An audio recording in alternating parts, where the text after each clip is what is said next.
Death Watch.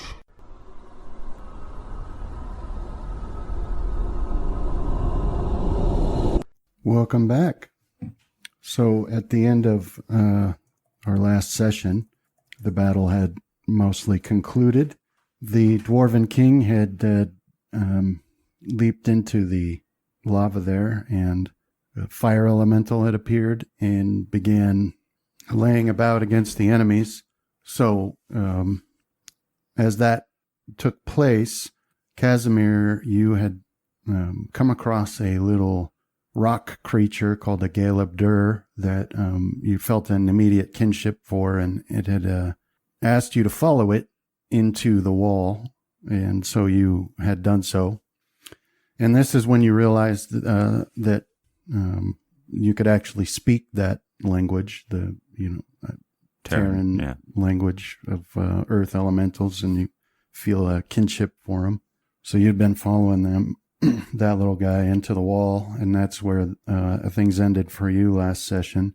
Now, Fenrith, you had been trying to make your way back to your companions, not knowing where they were. You were just sort of following the open paths, and so now you find yourself in this hallway here on your way back to the western section of this complex, open to find your companions.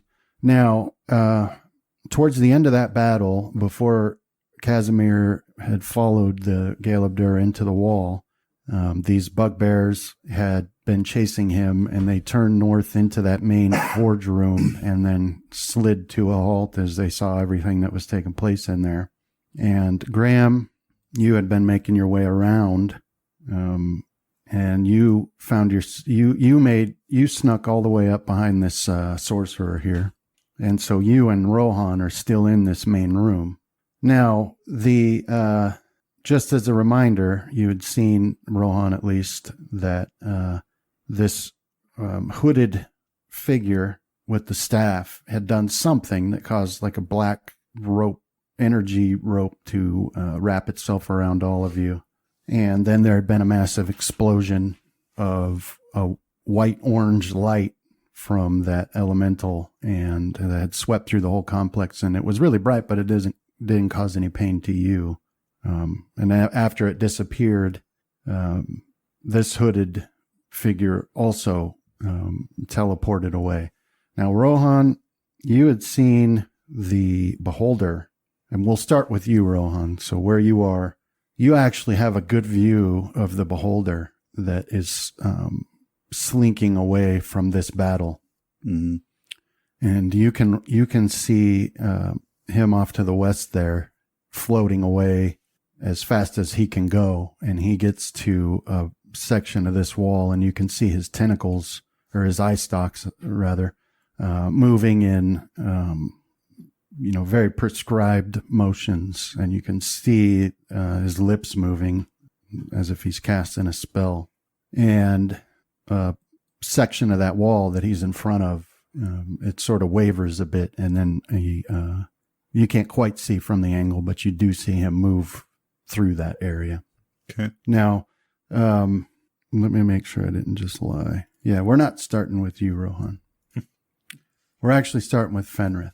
So Fenrith, you find yourself in this hallway. You got doors on both sides, and you're headed towards the west. So what do you do?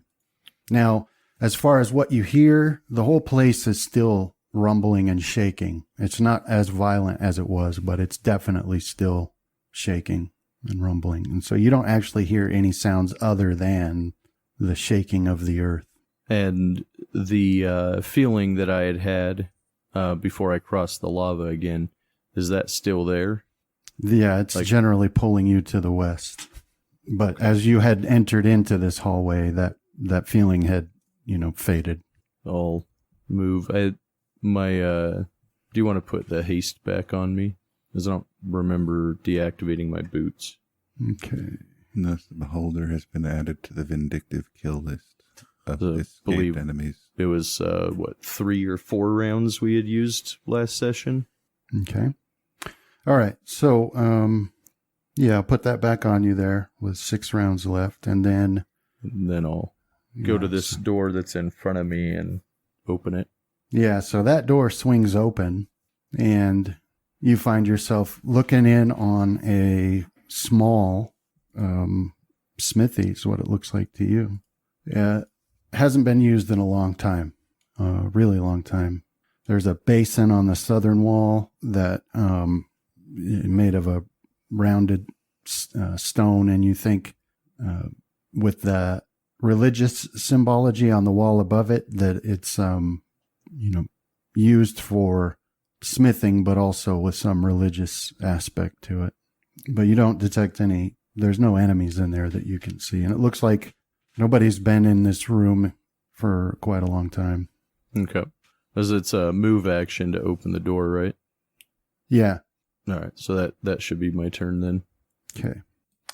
Okay. Now, who can see these? Nobody. All right. So Casimir. So you're following this little guy. But the interesting thing here is that you're moving through solid stone, and there's not like a tunnel. You're just moving through the solid stone, but you actually find that you can see in this circumstance, not as far as you'd normally be able to, obviously, but you definitely can see in a circle around you, probably about 40 feet, which is kind of an odd sensation you haven't experienced before. And there's no impediment to your movement. It feels just like you're walking across an empty field as you follow this thing. But it does make it so that there's nothing to set the terrain apart from anywhere else. So it actually disorienting. It is a bit. You realize that you could be going in a circle and you wouldn't really know, but this thing seems to know exactly where it's going.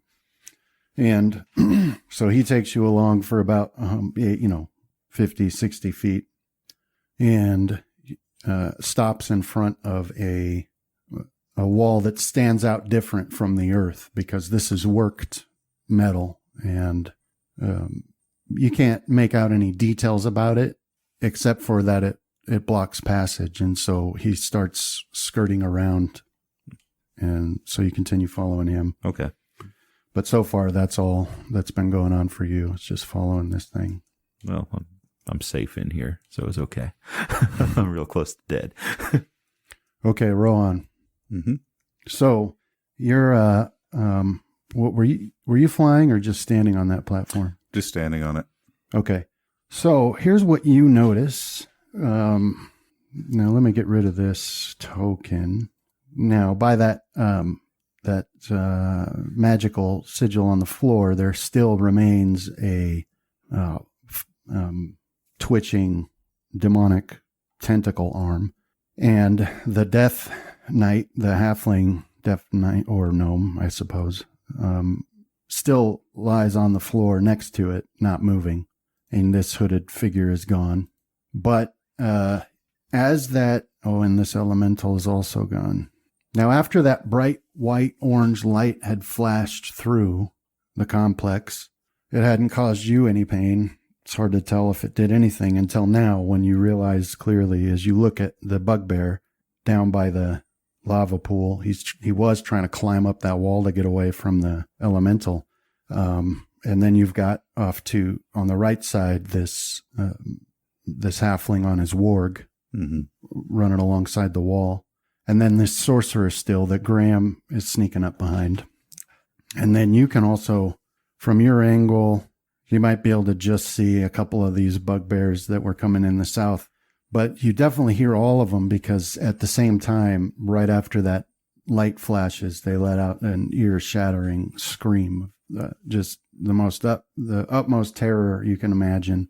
They're in it just in complete panic. And so this bugbear had been making an attempt to climb up that wall, and now basically he's just scratching at it as if hoping that his fingernails will give him purchase, and that's not working. This warg is no longer under the control of its rider, and it just tears off at full speed down along this wall. So that's your move. It's your turn. You can see the whatever that light was that sorcerer has started screaming as well. And it looks to you as though he's attempting to disrobe. So now it's your turn. You've got that beholder disappeared in that wall. And as your turn starts and you're looking around at all these enemies in here freaking out, you also get a bright flash. It's not bright, a sudden flash of that beholder from behind it, watching it disappear into the tunnel that it opened in that wall from an angle that you shouldn't be able to see. And you notice that the vision you're seeing through is extraordinarily sharp, but also wraps, it gives you vision of a wider field than you ought to be able to have. And then as that image fades out of your mind, you see that silver raven appearing as if from nowhere from that area of the complex where the beholder went, and it comes to light on your shoulder. Okay. And you can, you've had experiences with this raven before, obviously, but right now you're getting almost a telepathic or empathic message from it of urgency to destroy that beholder. I tried. I shot many, many arrows, and it just came back to life. Does that put him on your list twice, or did we figure out if that removed him from the list, actually? No, it was him fleeing that put him on the list. Wouldn't he be like a net positive total because you already killed him once? So he would have one free fleeing? No. That's not how vindictiveness works. Yeah, that's not how vindictiveness works. All right, so seeing that Graham has that savage priestess up above taken care of, I'm going to take a multi-shot, or a many-shot, 2 arrows, one shot at the savage halfling. Oh, okay. Let me put something on that real quick before you do. Stop sorceress. All right. Go ahead. Okay. Okay, so it's a hit. Okay. 2 arrows. All right. Okay. Yeah, so you stick 2 arrows into him. Now, he's sitting atop that warg and looking down towards the south, and the only thing you notice as your arrows stick into his side is that he doesn't react to it in the slightest, although it clearly caused some severe damage to him. Okay. And then I will activate the fly, and I will head down here. This guy down here is unconscious, right? But he's not moving. You can't tell if he's unconscious because his helmet completely covers his whole face. Okay. But he's definitely not moving at all. All right. In that case, I will move to a little bit farther away. Okay. So yeah, I'll move to here All right. instead. And how high up are you? I'm only going to be like 5 feet off the ground. Okay. And do I see from here where the beholder went through the wall? You do. And I'll put a mark here. It's not on this map technically, but you see that? Yep. Yeah. So that's where the wall opened. Okay. All right. Okay. So as you come to a light there, or you're a hover there, whatever, can you hover? Yeah, perfect. Okay. I think it's You have a better view of the bugbears to the south, and they're freaking out too. So. okay. But this Death Knight in his black armor is not moving in the slightest. So I guess you don't. I'm just saying that word. You don't know what a Death Knight is, or that he is a Death Knight, but he's not moving and not even breathing. You don't see the rise and fall of his chest or anything. So. All right. Anything else for your turn? Nope, that's all I can do. So I'll pass it along. All right. So Rohan, you had noticed that halfling and had given no reaction to 2 arrows sticking right through its ribs, and now still not looking towards you at all. The warg takes off and he's running full speed along that wall, and they get to about here where the warg abruptly shifts direction, lands on this platform, and runs right off the edge of it.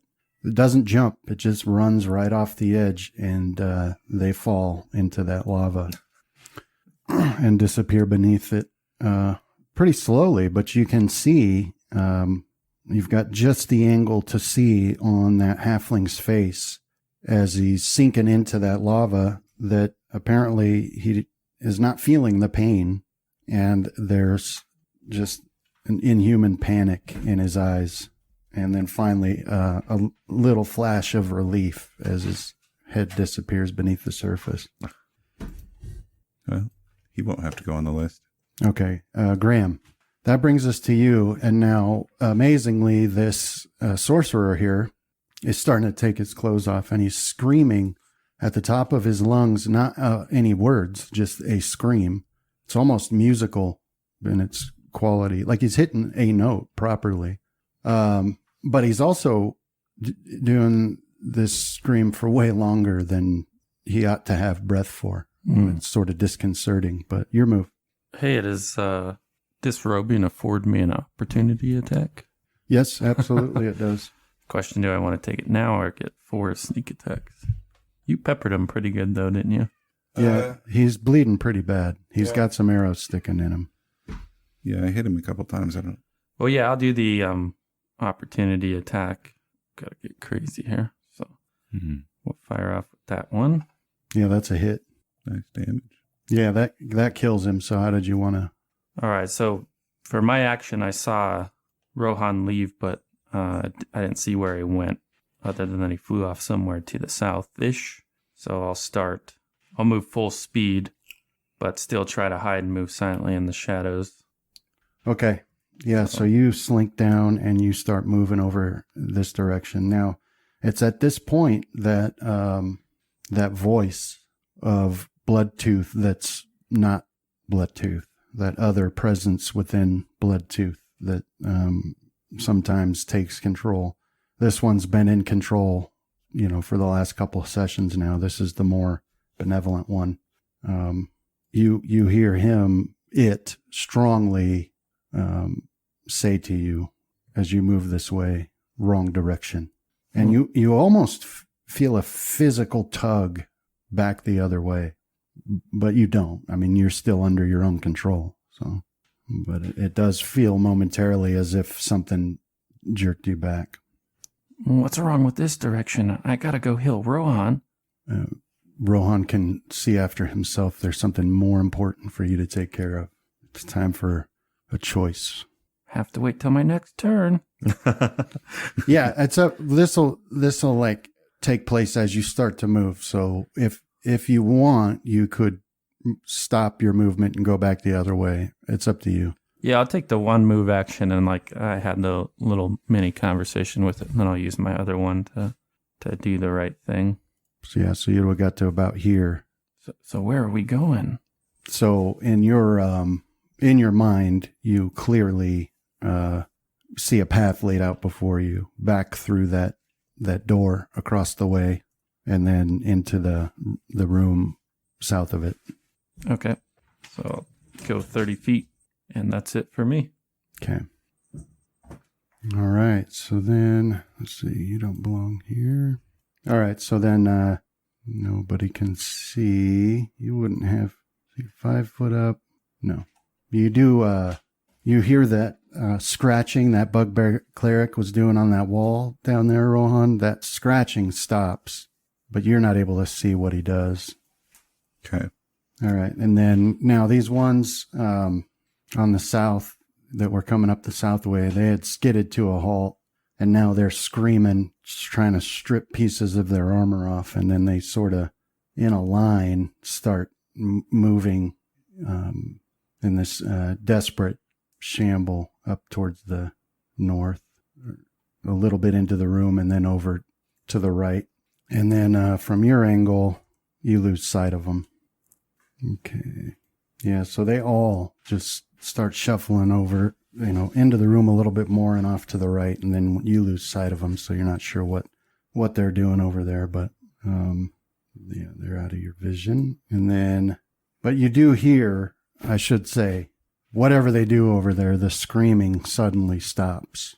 And same for that bugbear cleric down below that was scratching at the wall. Okay, so Fenrith, back to you. All right. So I'll 5 foot back. Okay. Hold on. All right. And I'll open this door All right, yeah, so you step 5 foot back. and then open that door there. North or south? South. Okay.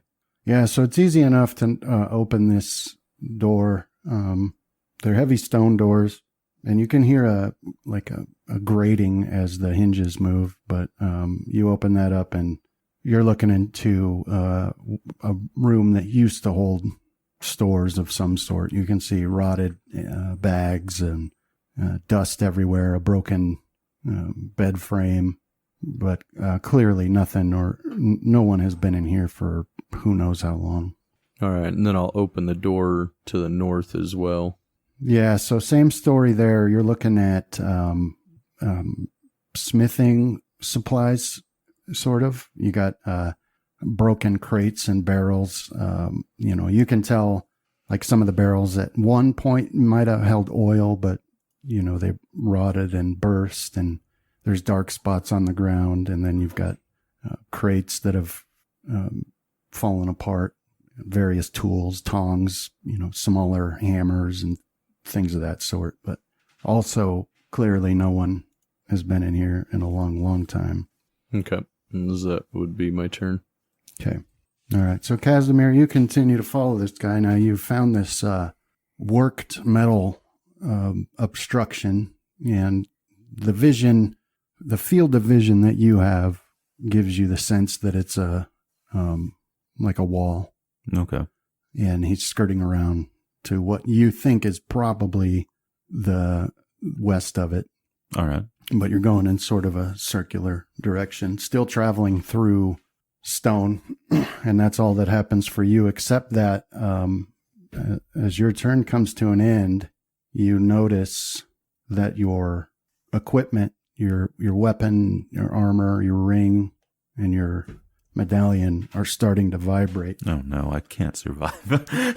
And this is, you don't, as you realize it, then you realize that it might have been going on for longer than you think. The earth continues to shake ever so gently, but it could have masked the vibration from your stuff, but you definitely feel it now. Okay. And then Rohan. So you're looking at this small character here in his black armor, laying on the ground, not moving, not breathing. And you had seen red eyes, red dots really, peering out from that helmet before, but you're not seeing that now. Okay. So as you look at this armor, at this up close like this, you do realize how wonderfully well made it is. And every single square inch of it is actually inscribed with runes and, symbols, hieroglyphs of all sort. Okay. I'll do a 5 foot kind of drop down to the ground as I move forward, and then do a coup de grace on him. Just to make sure. Yeah, just make sure he's dead. Put my foot on the back on his helmet to lean his chin back and get an arrow up underneath, and Don't forget to eat as much of the tentacle as you can, so that way we can have some spell components. We'll dimension door it out of your gut. I guess that would take a move action. Well, I was thinking of just grabbing it as I ran by on my next turn, but All right. So, what would that damage be? well, it's a critical. So What are you doing the coup de grace with my bow? Okay. So it'd be 3d8 plus 2d10 plus 2. Actually, he's a goblinoid, so plus 4. He's a halfling. He's not a goblinoid. Okay, halfling. So yeah, plus Based 2. on his size, based on his size, he could be a goblin. Yeah. The only thing you've seen that this size besides goblins would be your halfling friend that you guys met. And those are war graders that we've been killing. Right. But still, it doesn't really matter. Yeah. So what's that total? Total it up for me. Well, it says I roll a critical damage, and then Yeah, I don't want. Just give me the max. max would be 46 damage, so he'd be doing a fortitude save against 56 or 54. Okay. Or no, 56, yeah. 10 plus the damage. All right. Okay. All right. So yeah, you step up there and what? You just shoot through the eye slit on his helmet or something? I was going to like put my foot on his helmet to lean it back so I could get up underneath the chin and shoot it up into his brain. Okay. Yeah. So no problem there. You move his head. There's no resistance, and that arrow sticks like almost completely through. It doesn't quite come out of the top of his helmet, but most of that shaft sticks into his head there. And, Okay. you get no reaction from it. Just continues to lay there, silent and still. Okay, that's all I can do to ensure he's dead. I remember when we fought the giant creature, and I think everyone was arguing whether or not we should coup de grace something. Yeah, I like how the times change on a character. yeah, especially against these creatures. All right. So Rohan, as you do that and you're looking at your handiwork there, you notice that your bow and your weapon, your ring, your amulet have started to vibrate. Okay. And then Graham, that brings us to you. Okay, so I'll move up towards that door. Right, you said back into that center. Yeah. room. And I think that's as far as I can get. Well, not even that far. There we go. All right.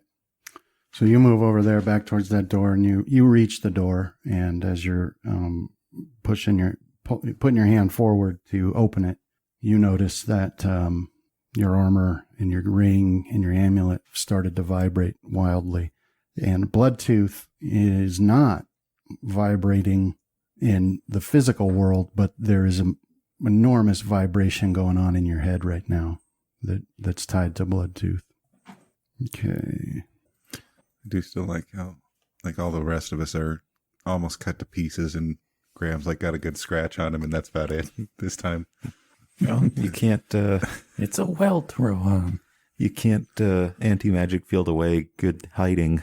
Yeah, but it's like a massive turn of the tables from a few dozen game sessions ago, where he was always the one that was like dead or dying. And Well, it's usually only one hit that gets me there, and then true. you go through the meat grinder usually. Okay, so Fenrith, now we're back to you.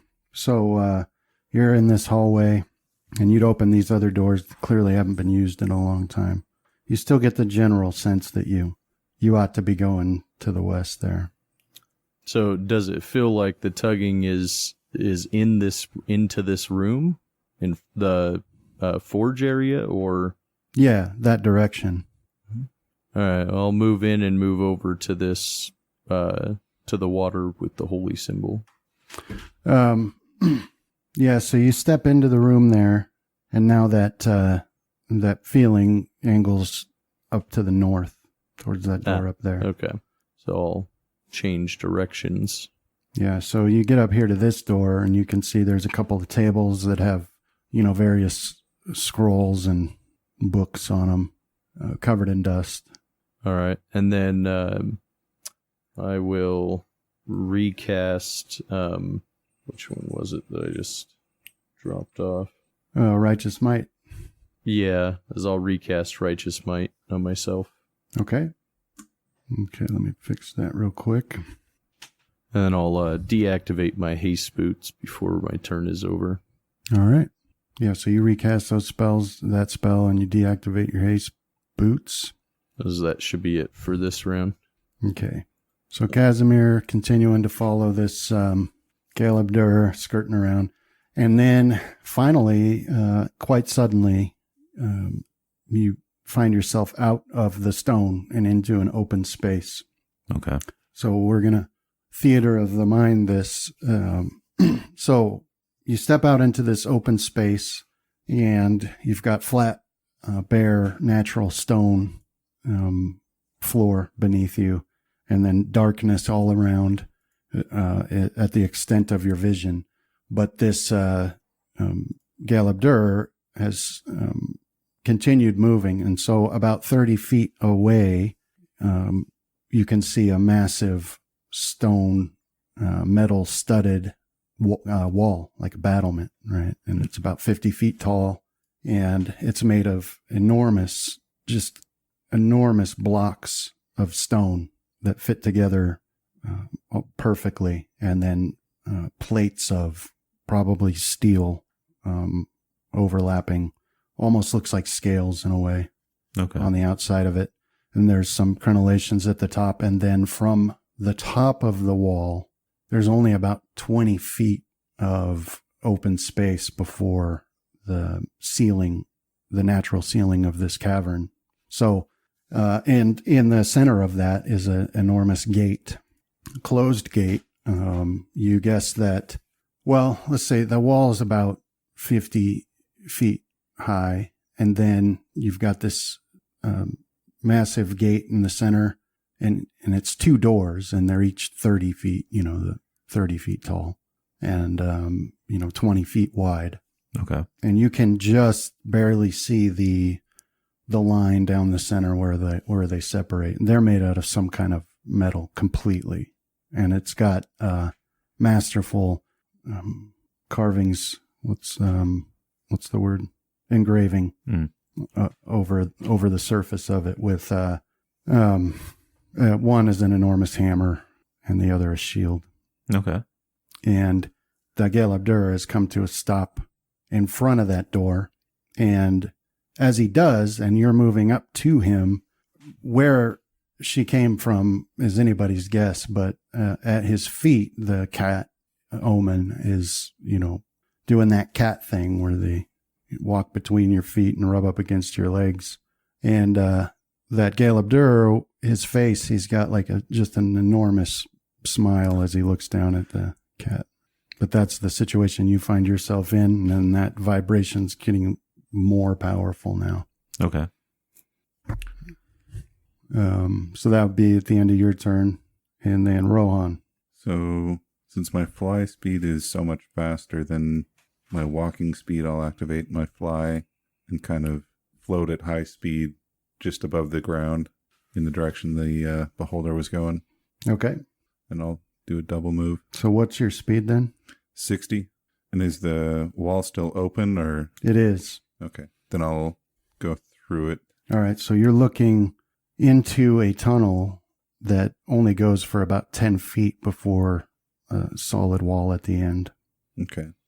So you reach that solid wall and notice that the tunnel continues just above, and it continues vertically for how long you can't say. Okay. I'll begin going up the mine shaft or whatever it is. Okay. All right, then, Graham. Okay, let's get this door open. Or I think I closed it. There we go. But it was closed because I think I remember it Yeah, it automatically being closes. weighted. Yeah. Then I'll move into the room, get a little bit closer. Yeah, you can feel the pull through that door there, Okay, pulling you further south. that's it for me. Okay. All right, Fenrith then. All right, I'm going to recast Divine Power, Okay. and then I will open this door. I think that is it. Mm-hmm. Yeah, so you pop that door open, and you're looking into a room that looks much the same as the one you're in, just a little bigger. It's got 2 basins instead of the one. And it also doesn't look like it's been used in quite a long time for the purpose of any smithing anyway. And you can see off to the left, there's a staircase leading out of that room. Okay, and then I'll bring us to you, Casimir. So now the vibrations picked up its intensity. It's distracting, but here you are standing in front of this massive wall with the gate in front of you. Okay. I guess I'll ask in Terran if I'm to go through the gate. Yeah. So you ask that, and he responds, "Yes, I can't get through." Okay. I'll try to open it then. All right. So as you step up to it, let me get, where are you? Would let me see. Would knock work? Does it just open portals, or does it have to be arcane locked ones? Knocks will open step barred, locked, held, or arcane locked doors. Open secret doors. It might work. Let's see if there's a size limit. Yeah, I mean, that is an idea that comes to you as you look at this. I mean, that is what that spell's for, so. Okay. Is there any obvious way to open it? No, I mean, there's like no handles or anything. I mean, you can.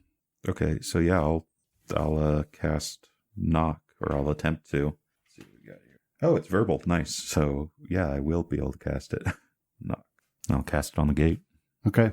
All right. So you cast this spell then, and you reach forward to touch that door as you cast this spell, and as that spell completes, you hear like a loud groaning that mixes with the gentle shaking of the ground, and slowly those two doors start opening inward. Okay. And so as they do, you look beyond into, darkness. And you can see that this section just inside the door has been built to withstand and repel invaders, because it's got the like an angle to it so that there can be more defenders than invaders. And you look up above and you can see murder holes up there, and on the walls just inside you can see the slits for crossbowmen or whatever to be protected in there as they fire out. And so you've got 80 feet of vision with your light on. Yeah, like the last 40 would be shadow. Yeah, so you can just make out the beginning of a ramp. Okay. Further in there.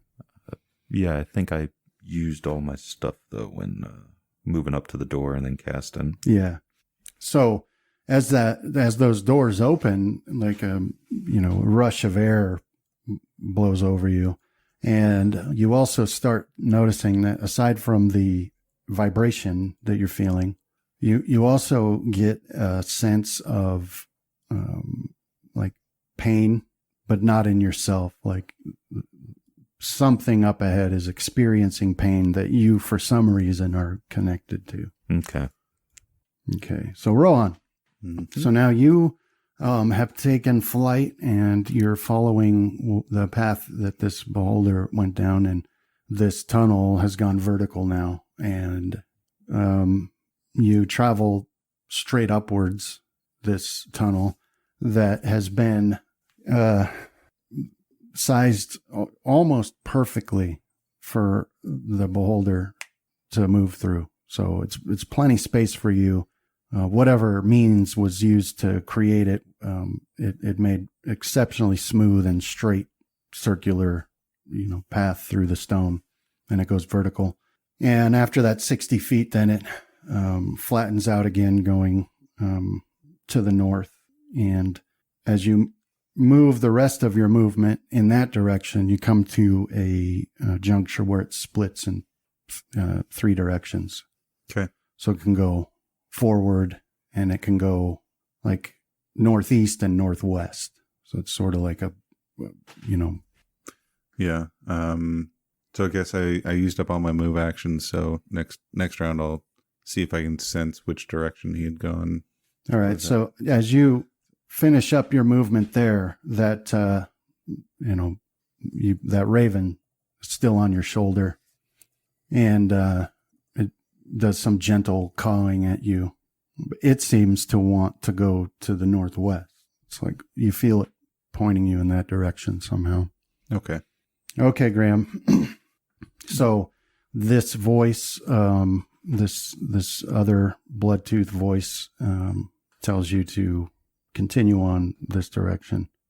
Okay. And then also he says you have some hard choices to make soon. What do I call you? Don't worry about it. Just keep moving. Does this door There'll be plenty of time for that later.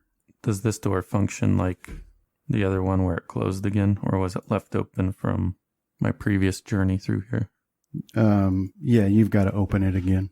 Okay, so I'll move up and push it open, and then I'll travel a little ways into the room, and that will be it for me. Okay. So, yeah, you step in there. You can see Fenrith in his hulking form taking up the doorway on the southern side of the room.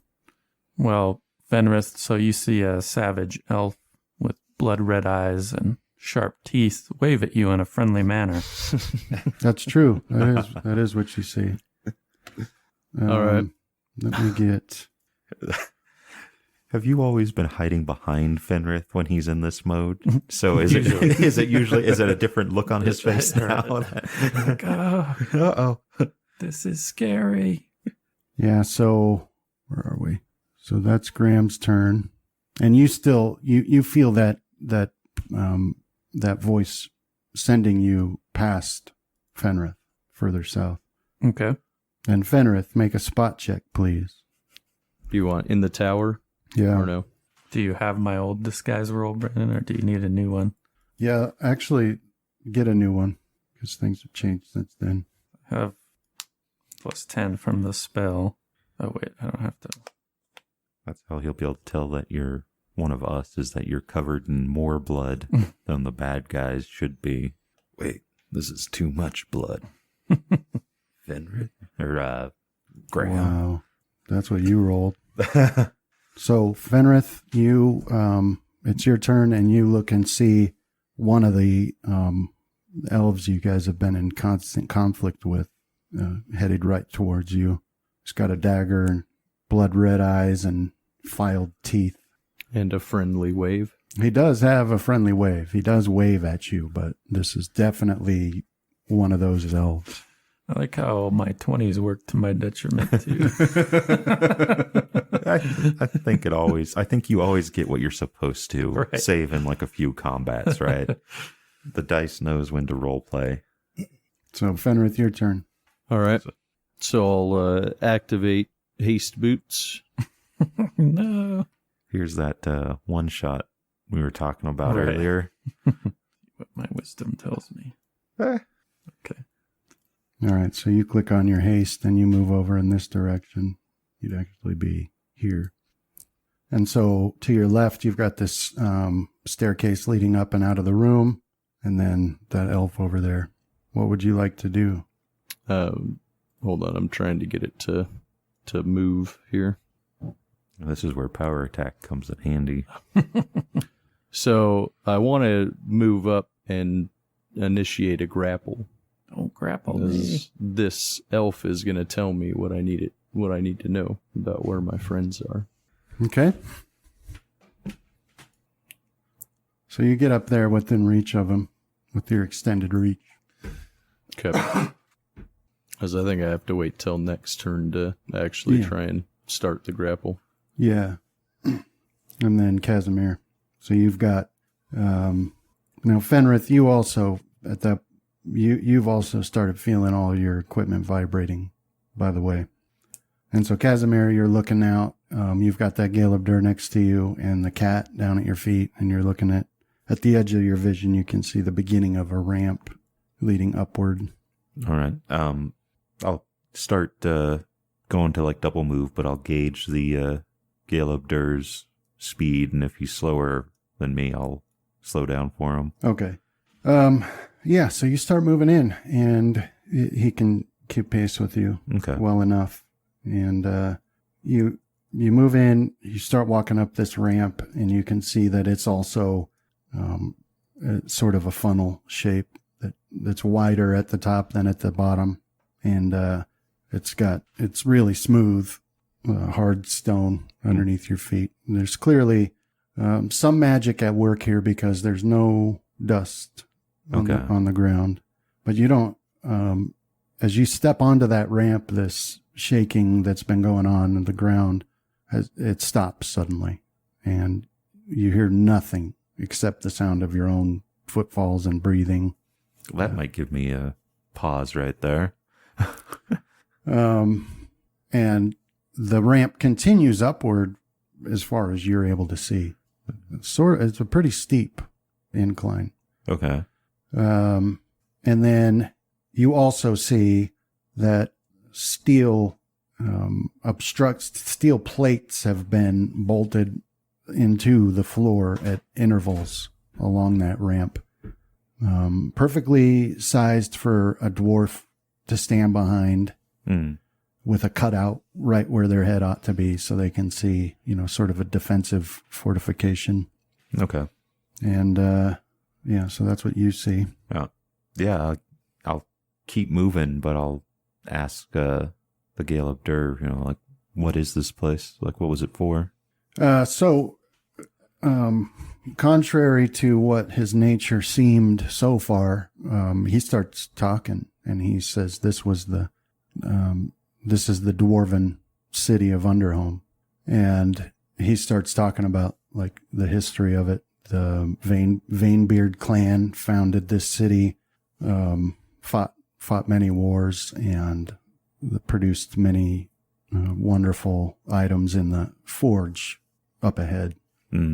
He says the forge you saw in just before, that was Vanebeard's personal forge for his own enjoyment, tinkering. It's nothing compared to what you're about to see, where the power of earth and fire, wind and water meet to create the most magnificent items ever produced by dwarven hands. So that's what he says in the time that's allowed on your turn anyway. Okay. All right. So Rohan, you've got this silver raven on your shoulder. He seems to want to go down the left, the northwest fork. Okay. But he's not making you. Just that seems like what he wants to do. And he is silver raven, and he's obviously magical in some nature, but there's nothing to indicate to you that you probably have more acute senses than it does. I mean, at this level anyway. Yeah, I'll take a listen check real quick, see if I can hear anything moving. Okay. There you go. Did you want it in the tower? Yeah. All right. So you stop to listen, and you don't hear anything at all. All right. Yeah, not being able to hear anything, I have no better option than to go in the direction that it's suggesting. So okay. I'll head down that direction. All right. So that direction continues to the northwest for a few ways, and then starts taking wild turns, twists and turns. Okay. So you're going sections where you've got to go straight down 20 feet, over 10, and then up 30, and just wild maze-like directions. And that goes, for the remainder of your turn, that's what you're experiencing. And as your turn comes to an end, you once again come to a section where there's multiple ways to go. In this case, you're at a spot where you could go up or down, or left or right. The one to the right goes in a downward direction, and the one to the left an upward direction. Okay. So that's what you've come to at the end of your turn there. And then Graham, Fenrith doesn't seem to recognize you, as he's moved forward in a battle stance and has not given a friendly greeting in return. Right. And I rolled on the top side of my wisdom, so I realize that I'm still disguised, and I'll spend a standard action to dismiss the disguise. Okay. I'll be like, oh, hey there, Fenrith, it's me, Graham. Graham, why were you dressed up as or why did you look like one of those other elves? It was a scroll I found. I thought it might be good for sneaking around. You look like you could use some healing. I don't have time to heal you, though.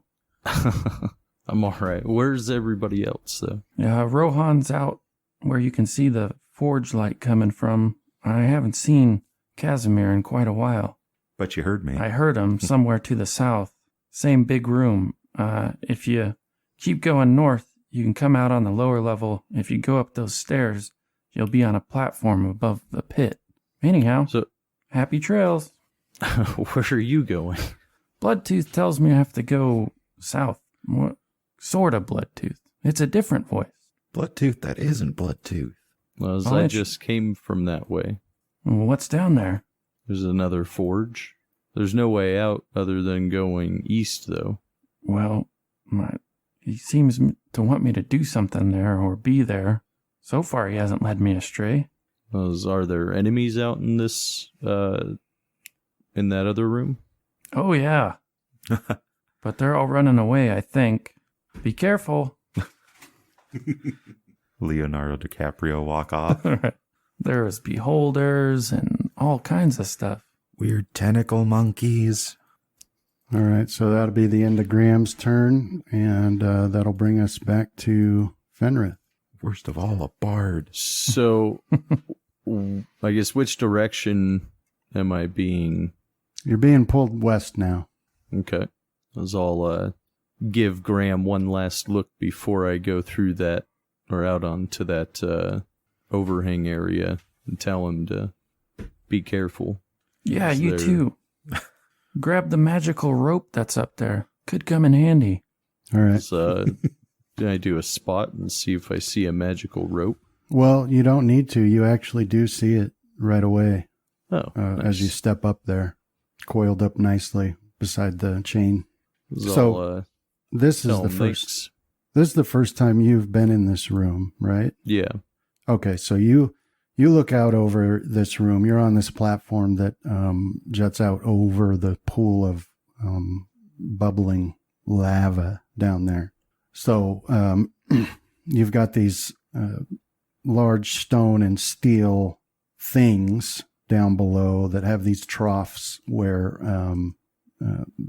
lava somehow runs upward, it seems, from your angle anyway, into those machines. And then they have stacks on the top of them where, you can see heat and smoke coming up out of those. And you see that magical symbol on the floor over there starting to fade away. There's a large, really big, tentacled appendage flopping around on the ground there. You don't see any enemies in the room, except there is one body by that magical symbol of a heavily armored, smaller person dressed in black armor, but that's what you can see. I'll cast True Seeing on myself. Okay. All right, yeah, you're able to cast that spell, and that'll be the end of your turn. So with True Seeing, you're not seeing anything new. Okay. That's fine. It'll last for 12 minutes, so. Okay. That's you, and now Casimir. So, heading up this ramp, passing these defensive fortifications, and Caleb Durr plodding along next to you, and the cat as well, and this general feeling of something in pain up ahead. And you reach the top of the ramp, and there's a portcullis blocking the path. And this one's made of the same metal that gate was made of. This one, certainly not steel, something else, but no rust, no spider webs, no dust. And there's a portcullis blocking the path. And then give me a search in the tower. Oh boy. With a +2. I think it basically comes with that for the elves. Yeah, searching that thing. No wisdom, see? I know how you feel. Yeah, that's not a bad roll. So, yeah, the portcullis is down, and but as you're looking around, you can see that in the wall to the right of you that there is a secret door there. Okay. Yeah, I guess I'll see if I can find its trigger, its trip, and open it up. If not, yeah, you can. With Okay. with that search, you're able to find it, how to get it open. And it's just a matter of pushing Okay. hard enough, and then it moves in and then slides out of the way, and that lets you into a tunnel that you can see branch. The tunnel goes back the way you came, and that's where defenders could be in there looking through those. For some reason, the word is escaping me now what that's called, but also a branch goes past the portcullis into the open behind it. Okay. And that's just an open stone field. It's the best way. Ah.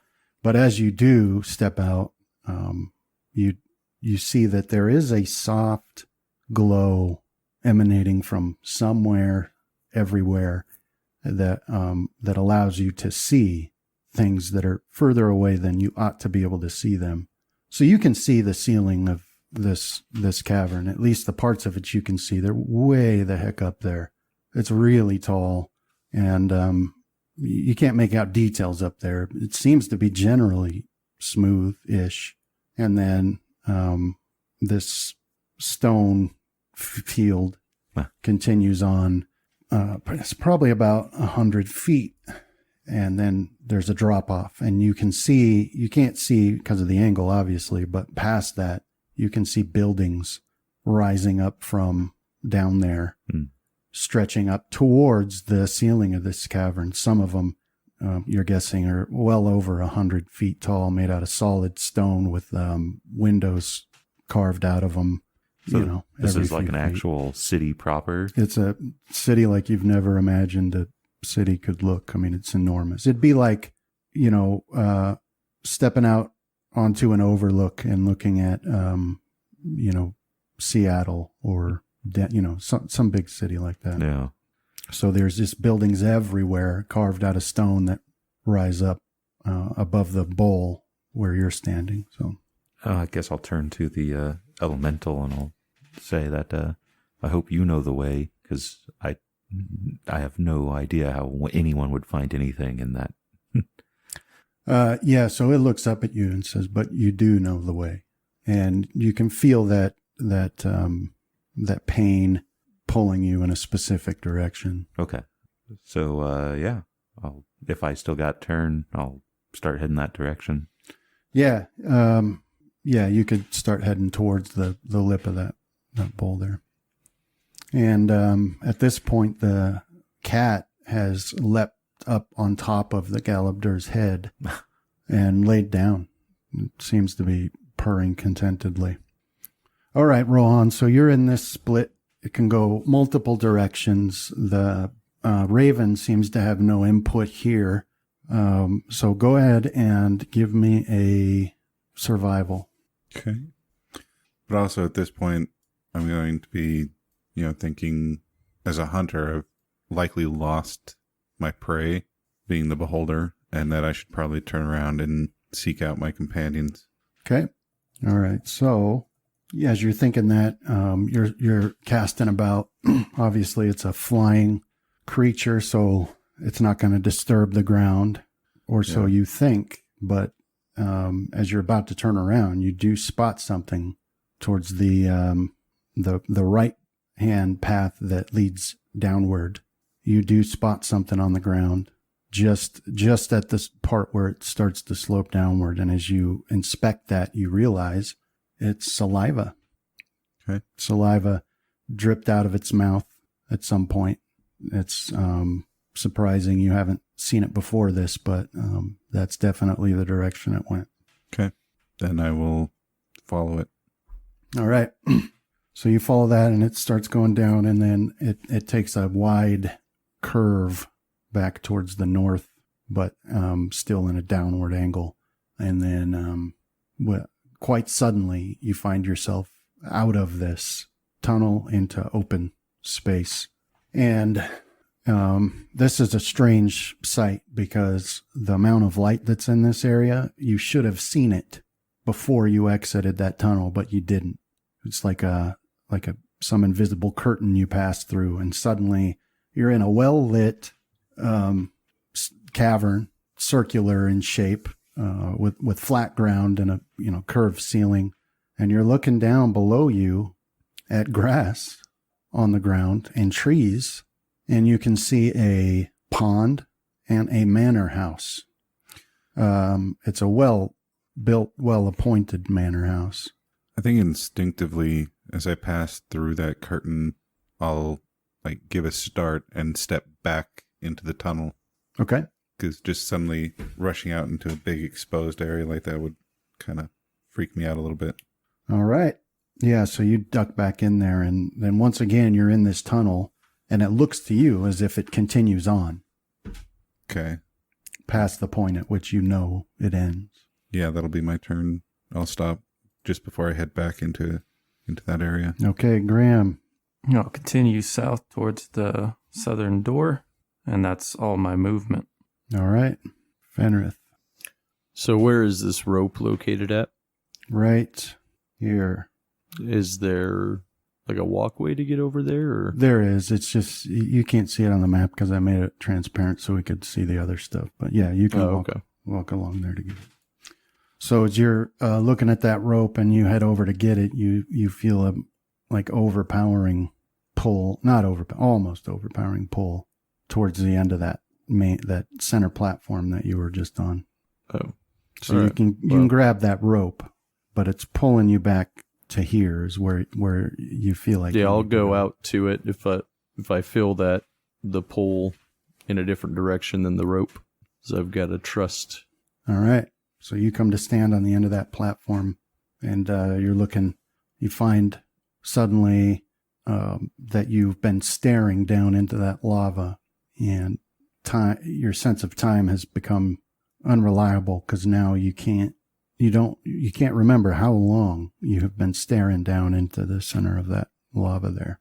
But as you sort of snap back to yourself, you notice that you see a face in that lava.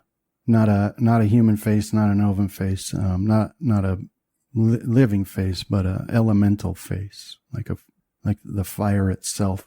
And you can feel a enormous rage emanating from it. And the vibration of your equipment has become extraordinarily powerful now. It feels like your sword might vibrate right out of your hand. But that's the end of your turn. And Casimir, you continue on towards the lip of this, and you get to the edge, and then you look down and you can see the city itself finally. And it's enormous. I mean, it stretches further than you can actually see. But all that you can see is, who knows how far down it goes. At the section you're looking down, 100 feet, but you can see further in sections where it clearly goes down much deeper than that. And in the center of the city, you can make out a massive structure carved out of the stone itself. It's like a dome, so you can't see into it, but there is this structure that it takes up. Well, it actually almost completely splits the city down the middle. And that's where you are feeling that pain that's drawing you onwards. Okay. So we need to get down. Yeah. So there is a stairway that leads down. Okay. Sort of switches back, and it has and you can look down and see a lot of bridges in different directions at different levels that reach buildings at different levels. Sort of like a 3D city down there. Okay. But there is a stone staircase that leads down. And then, yeah, that's what you see. Okay. Am I feeling any more desperate? Like, am I going to put up with the switchback stairs or? Oh, yeah. Okay. Like, I mean, you feel like you probably shouldn't find some place to take a nap, but you're not. Okay. You're not feeling, All right. So yeah, I'll start down them. All right. And then Rohan. All right, so kind of taking stock of what I had seen, I'll try and move into the area and make kind of a quick rush to cover. Okay. All right, so as you pop back out there into that cavern, you look down at this manor house, and the closest cover would be the walkway that leads up to the front door is lined with white oak trees, and those are pretty much directly beneath you. Okay, I'll try and drop down behind one of those while keeping an eye out for the beholder. All right, do a spot. Didn't grab it. Spot check. Okay. Yeah, so as you dive down there and you get to the ground and duck behind one of these trees, you're looking at this walkway that leads up to the front door of this manor house that's lined by these trees. On the other side of that walkway, behind the trees is a wall, a stone wall. And as you were coming down, when you could still see over that wall, you saw a pond and then like a yard with smaller trees and shrubs, and then a door that leads into the western wing of the manor house. Mm-hmm. And that wall is lined with large windows. And as you dive down, you did see a shadow pass one of those windows from inside the building, but you couldn't make out any details. Okay. That'll be my turn. Okay, Graham. Okay, I'll open this door and walk in, take a look around. In my movement again. All right. So as you step into here, your eyes are drawn immediately to that basin on the southern wall. It's a large basin with water in it, with religious symbols on the wall, paintings, things like that. But that's definitely where you feel drawn. Okay. So you get to that point, and your equipment is now vibrating and heating up almost to the point of distraction, as you get closer to that water. And okay, so Fenrith, back to you. All right, so I got to the end of this thing. I see that there's an angry-looking face in the lava. Am I still feeling any tugging? Yeah, you are actually. You're feeling a strong compulsion to jump down in there, but not to the point that it overrides your common sense. But that's what you're looking down on, and you get that strong feeling of anger and rage, and as if something's wrong down there. And it's at this point that your the vibration reaches a peak, and quite suddenly, all of your equipment explodes violently. So put a fort save in the tower for me. Okay. So this explosion rips through you, and you feel the sensation of your sword shattering into white-hot shards of metal tearing through you. And you lose sight of anything but, pure bright white, and sound disappears. And then that bright white light is replaced by darkness as you lose consciousness. And that'll bring us to Casimir. All right. I'm going to keep moving towards that dome. Okay. I might start spending move actions to start drinking Cure Light Wounds potions as well, though. Oh, okay. So, yeah. Here's the first one. I have 3 Cure Light Wounds, and so plus 8 there. And that'll be my turn. All right. Yeah, so you're moving along now and going down these steps and over bridges and generally headed in that direction. And what you notice as you walk over your first bridge and look down below you is that this city is actually ringed by a chasm that, the depths of which you can't imagine.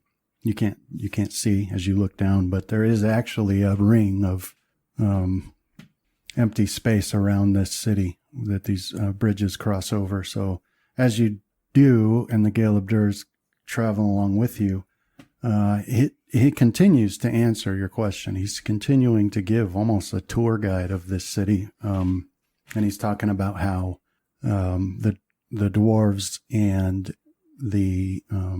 his people have been allies for longer than any dwarf could remember. And talks about how the dwarves, in conjunction with denizens of the elemental plane of Earth, work together on this city, and that's why it looks as good as it does. All the craftsmanship is as good as it is, the stonework, and as he says this, he's pointing out to you as you cross over a bridge, certain sections where he says, a good hammer blow right there will bring this whole bridge down. So all of these bridges have things like that to help in case of invasion. Of course, anybody would be a fool to invade this city, but there are plenty of fools down here. So you cross over that bridge over that chasm, and now you're above the actual city itself. And that's when you notice, as you look down at the buildings, you notice dwarves down there. But they're not moving. They're all stone. They either are wonderfully made stone statues all over the place, or the dwarves of the city were turned to stone. I think I might be able to tell if I get close enough. Mm-hmm. Okay. Oh. Yeah, but right now you're still pretty high above them. But that is the path that you seem to be on is taking you to ground level. Okay. So that's you, and then Rohan, Mm-hmm. your turn. All right, so the path from the side door that you had mentioned in, I think you said the West Wing, Yeah. does that lead to like the front door where that this path directly goes to?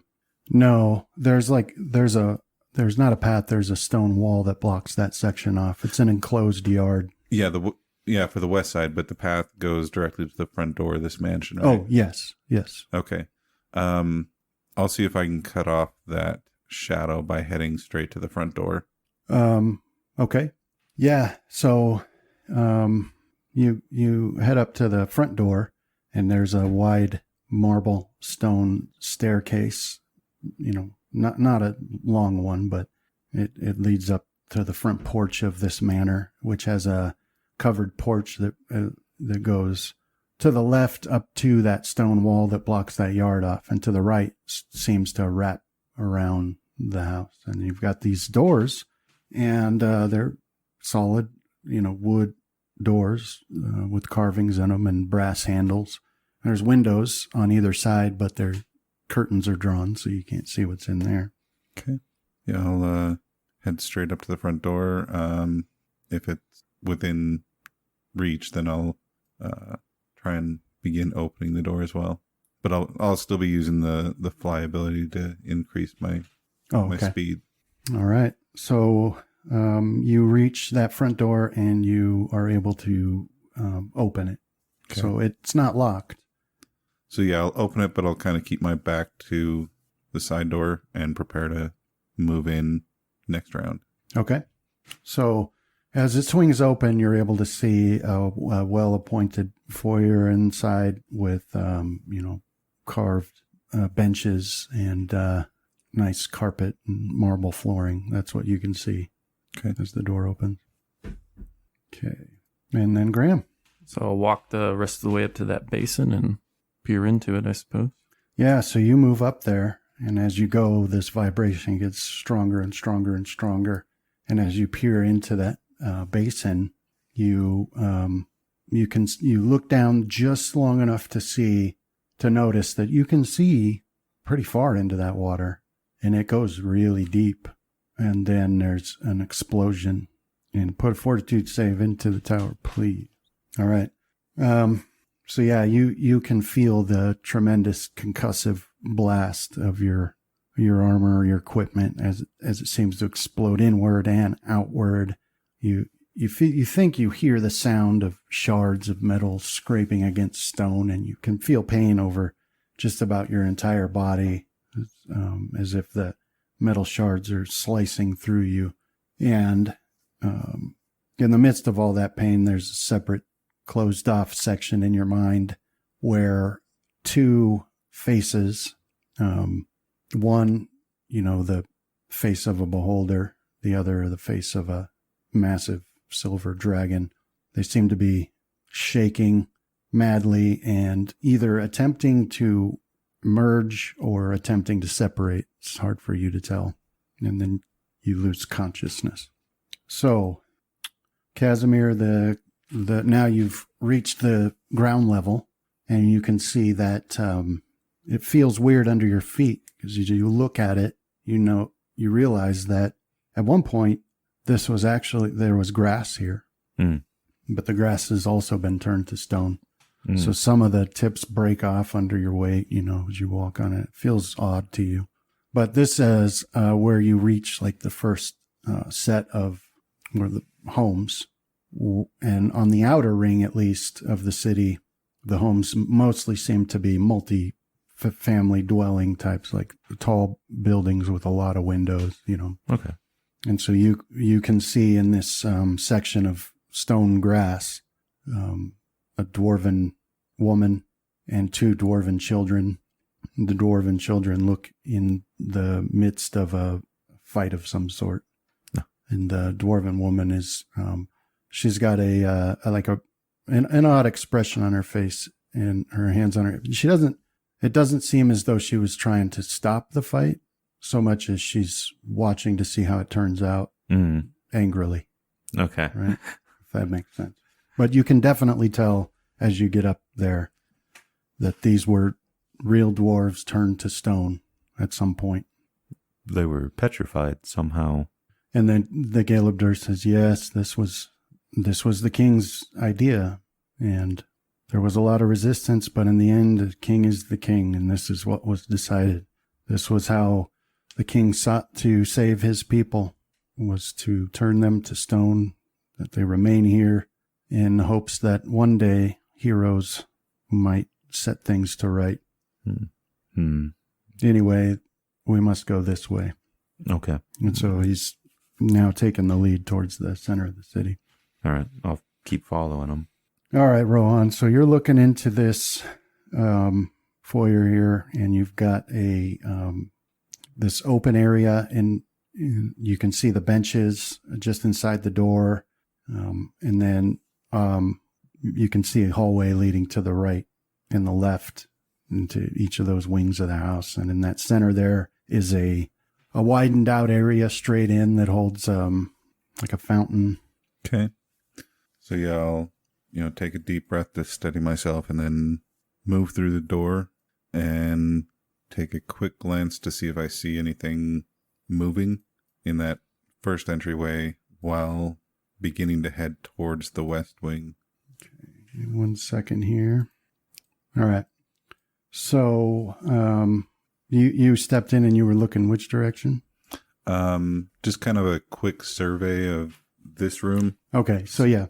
You've got, this is actually kind of a wide room, and it's sort of a diamond shape, and then straight on the opposite side from this door you're standing at is a old altar, and behind that altar is a statue, probably about 10 feet tall, of it's hard for your mind to wrap around exactly what it might be. It seems vaguely humanoid in shape, but its head is much too large to fit on its body, and its head has what look like tentacles jutting out from every angle, and it has a massive open mouth with sharp teeth in it that stands behind the altar. And in the center of this room is a fountain. It's not working now. There's no water in it, but at one point there was. And there is some pillars. And then, like I said, there's a hallway leading off to the left and to the right. Okay. Yeah, I'll be kind of immediately moving towards the west side. Okay. Keeping an eye out for any motion. So you can move along there and this wooden wall off in that direction. And you could reach where that wall meets the hallway. And you look down and you can see really nice carpet on the floor. And at the end, it splits north and south. And there are two busts at the end of this hallway mounted on the wall of some bestial sort of creature, like a wolf or a warg, but with tentacles coming from its mouth. Okay. And as I move, I'll be, trying to take cover at the corners where I stop. Okay. While I assess my next move. Yeah, do a move silently. All right. Now back to Graham. All right, Graham. So give me 1 second to pull. All right. So Graham, after that happens, the pain's disappeared and you slowly start to come back to what you think is consciousness. But you quickly realize that, once again, you're having a vision through someone else's eyes. You remember when you had the vision, where you were high up in a castle, looking out over a large city, and looking through that viewpoint, you'd realize that this city was actually on the Cradle's moon somehow, and eventually you had come to understand that you were looking through the eyes of a silver dragon who ruled a city up there. And it wasn't the only vision you've had, but once again, you're seeing that sort of thing now. It's as if you're feeling the feelings of that dragon rather than your own. But it's not as easy to define for you now, as it's sort of jumbled in with thoughts and feelings and images from the beholder as well. And so you remember that there was some enmity between the two. The beholder had been some sort of criminal kingpin or whatever. That was the sense you got. But this Dragon King had foiled plans so many times and stolen in your mind, since you think everything belongs to you.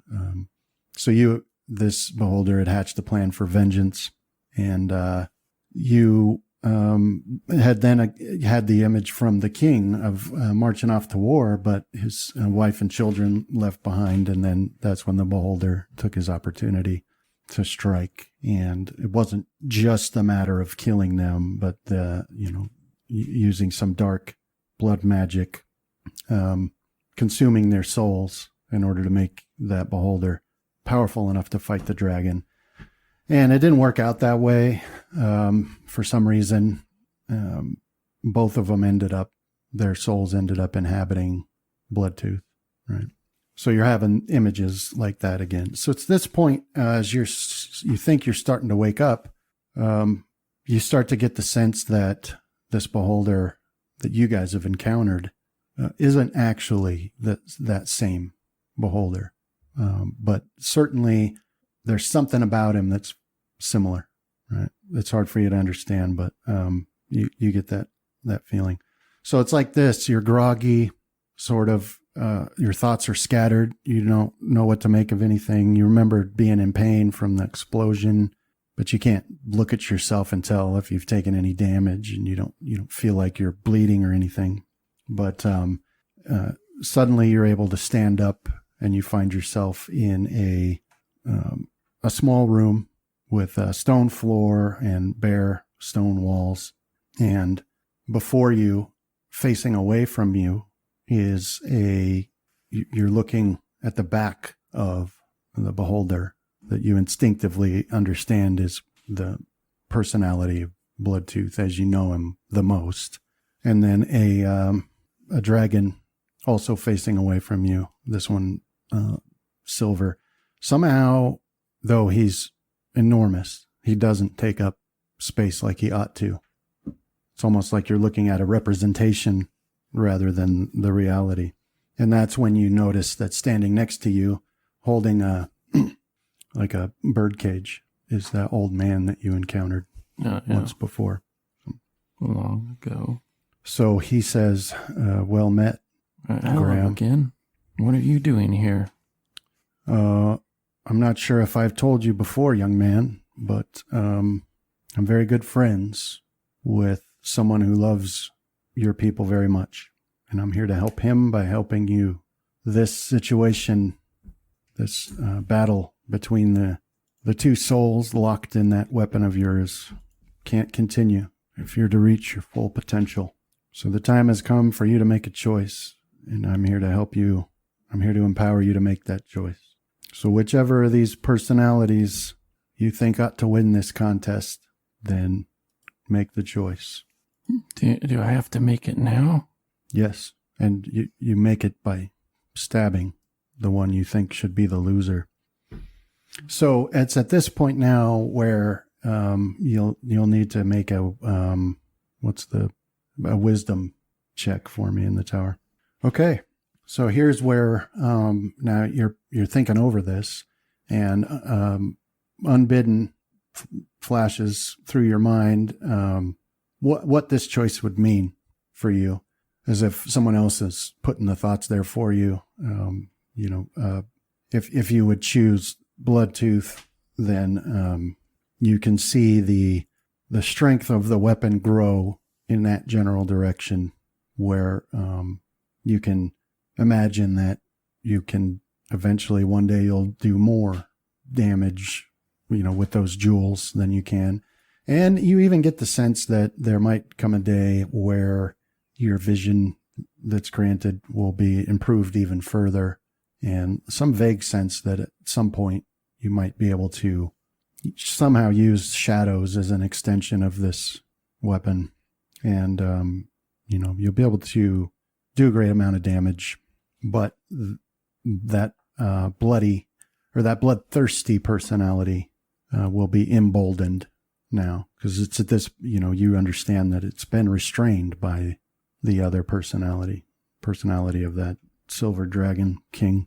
So on the other side of it, you get the sense that if you choose his route, that you'll still be able to use, like the jewels the same way you are now, but you might not be able to like change the form or function of Bloodtooth as you can now. And he certainly will attempt to exert a more calming influence on you and nudge you to choose less violent means where possible. And so it seems to you, with your wisdom roll that you did, that that direction seems like it would be less power in the long run. But you do get an odd flash of yourself in the future with sort of a silver tinge to your skin, claws that you can use as weapons, and even breathing like a massive cone of ice at your enemies. So you do get that flash through your head as well. Elements blast you if you don't speak true, but you say the dragon will help my people? Oh, I'm sorry, son. The dragon is long dead. The same with the beholder. It's only fragments of the strongest parts of their personality left behind. If anyone is to help your people, it will have to be you and your friend. Well, Bloodtooth was my companion, even when I was cut off from everybody else. Master said there'd come a day when you'd have to maybe kill somebody you love. I don't know if I love Bloodtooth, but... Is this the dog in the pit? What's the dog in the pit? With like the fighters, like old time, like warriors, like Spartan, where they had to raise the puppy and then kill it. Okay, so we'll leave you to think about that. Okay, Fenrith, you have a vision as well. And your vision is, you remember that you'd had a vision of floating in a weightless infinite void, and you had seen Corellon Lorathian with a chain wrapped around the world and holding it with his feet dug into the void itself as it sort of like blurred. And it wasn't clear what you were to make of that at the time, but you did get the general sense that Corellon was about a Herculean task that he was having to put a lot of his strength and focus in. And so you see that same image, and you see that it's still his face, and a bead of sweat had formed on his brow as the vision ended last time. Now sweat pours freely down his face. The only difference is that now, as you look at him, in the shimmering darkness of the endless void behind him, something starts to take shape, a form of some figure holding a dagger and sneaking up on him. That's not the only thing you see, though. Also, suddenly, you find yourself surrounded by fire in all directions, and you're standing upon fire, not solid ground, though it feels solid to you. And it seems to flow through you and even out of you. And strangely, you feel no heat from it. Then you get the sense that there's a fight happening somewhere that you need to be a part of. Then the last thing that you see or experience as the brightness starts to fade and the real light of the world starts to take its place is a sense that this is somewhere in the future, but that this God of yours that's holding the world still for you and your companions is going to need you and the collective love of your people back in Cradle in order to heal from some grievous wound that he'll experience in the future. And then you wake up and come back to the real world where you're lying on this platform. Now, that'll be it for you. And then Casimir, this journey continues. All right. Somehow, through some method that you don't understand instinctively, you realize that you're moving way faster than you ought to be. Some magic propels you forward, and now you've found yourself quite suddenly at a door into this dome structure in the center of the city. And it's enormous, like I said, and it basically cuts the city in two down the middle. So I guess dome isn't the proper word, but at any rate, you find yourself standing outside of it at a point that has no distinguishing features from any other point except for there's a door here. And you would think after the gate to the city and some of the doors you've seen on the buildings as you traveled through, and the fact that this thing, splits the city and is obviously holds some importance, that it would have a opulently carved door or, something. But instead, it's just a simple metal door. Okay. Big enough for a person to walk through with a handle, well-oiled hinges, and that's where you find yourself. Okay. So the Galabdur says, I can't go in with you, but I wish you luck. Thank you. Do you have a name? Caleb. Well, Caleb, thank you for showing me the way. I hope you make it out, friend. I hope so too. Elements protect you, and I'll go over to the door and open it. All right. So you open the door and step in. You feel a light pressure as the cat leaps from Caleb's head onto your shoulder. And that's where she sits now with her eyes staring intently into the darkness through that door. And as you step in, you've got an odd experience where as you look in, you see nothing but darkness. And as you step in, suddenly you're in a well-lit chamber. All the light is emanating from somewhere beneath you. You look out over, there's a chasm that runs as far as you can see, because you came into this sort of on the southern or the eastern section. So looking to the west, as far as you can see, this there's a chasm that splits the center of this structure. How you can't see how deep from where you are, but there is light emanating from down there. So it's 50 feet wide. So from where you are, you've got 20 feet to the edge, then 50 feet of open whatever. Okay. And then another 20 feet of flat stone ground to reach the opposite wall of this structure. Okay. And those dimensions seem uniform as far as you can see. It's not like you would expect where the lines of the chasm would fluctuate a bit. It's a perfect. It seems perfect from where you are. All right. And where's this pole that I've felt coming from? It's disappeared now. It's like satisfied, as if this is where you ought to be. I guess I'll walk up to the edge. Yeah. So you start making a move up towards the edge, which is 20 feet away. And after 10 feet, you suddenly feel this massive explosion as the vibration had reached its peak. And now you feel stone shards tearing through you. And put a fort save in the tower, please. Yeah.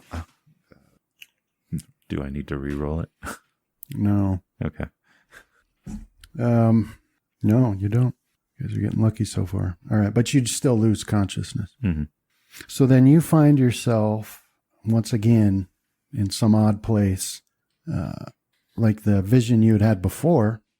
Now you realize this is the city that you saw in that previous vision, where you had you had seen the vision of those two titanic forces contending with one another, earth and fire.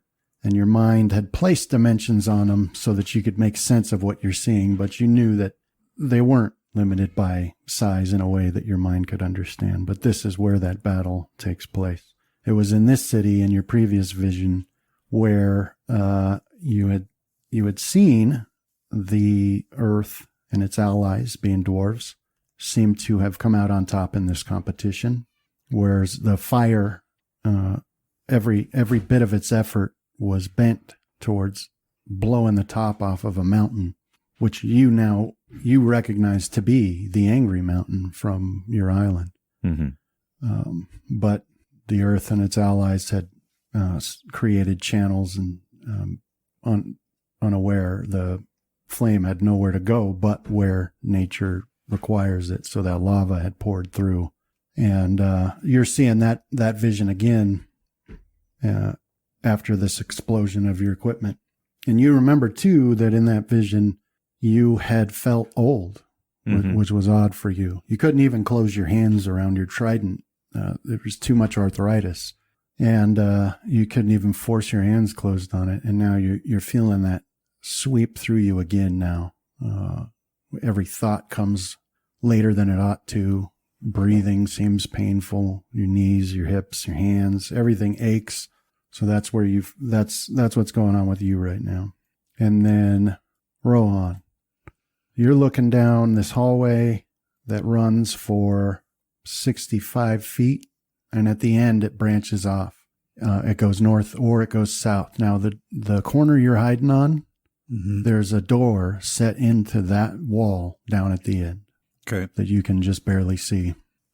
Still no motion, right? No motion, no sounds. Okay. I'll move down to the end and take a listen. All right, so you get to that door. This is a stone door, a heavy stone door. And go ahead and did you roll? Okay, you did. Yeah. All right. So you do hear a muffled speaking. Very, very faint though. Okay. Does it sound anything like the beholder that where I'd heard him speak in that main chamber? No, I mean, you can't hear it good enough to make a determination like that. You can hear a wah, wah, wah, wah, wah. Okay. That'll be my turn. All right. Graham. Okay, trying to keep in mind the way Bloodtooth has inconvenienced me over the journey rather than the way he's aided me. I'll walk up and plunge the dagger into the representation of the beholder. Okay. So, one last thing. As you step forward towards him, like as if knowing that that's the choice you had made, you start getting flashes in your mind. These ones show you with darker skin, whiter hair, claws still, fangs even, and wings that allow you to fly.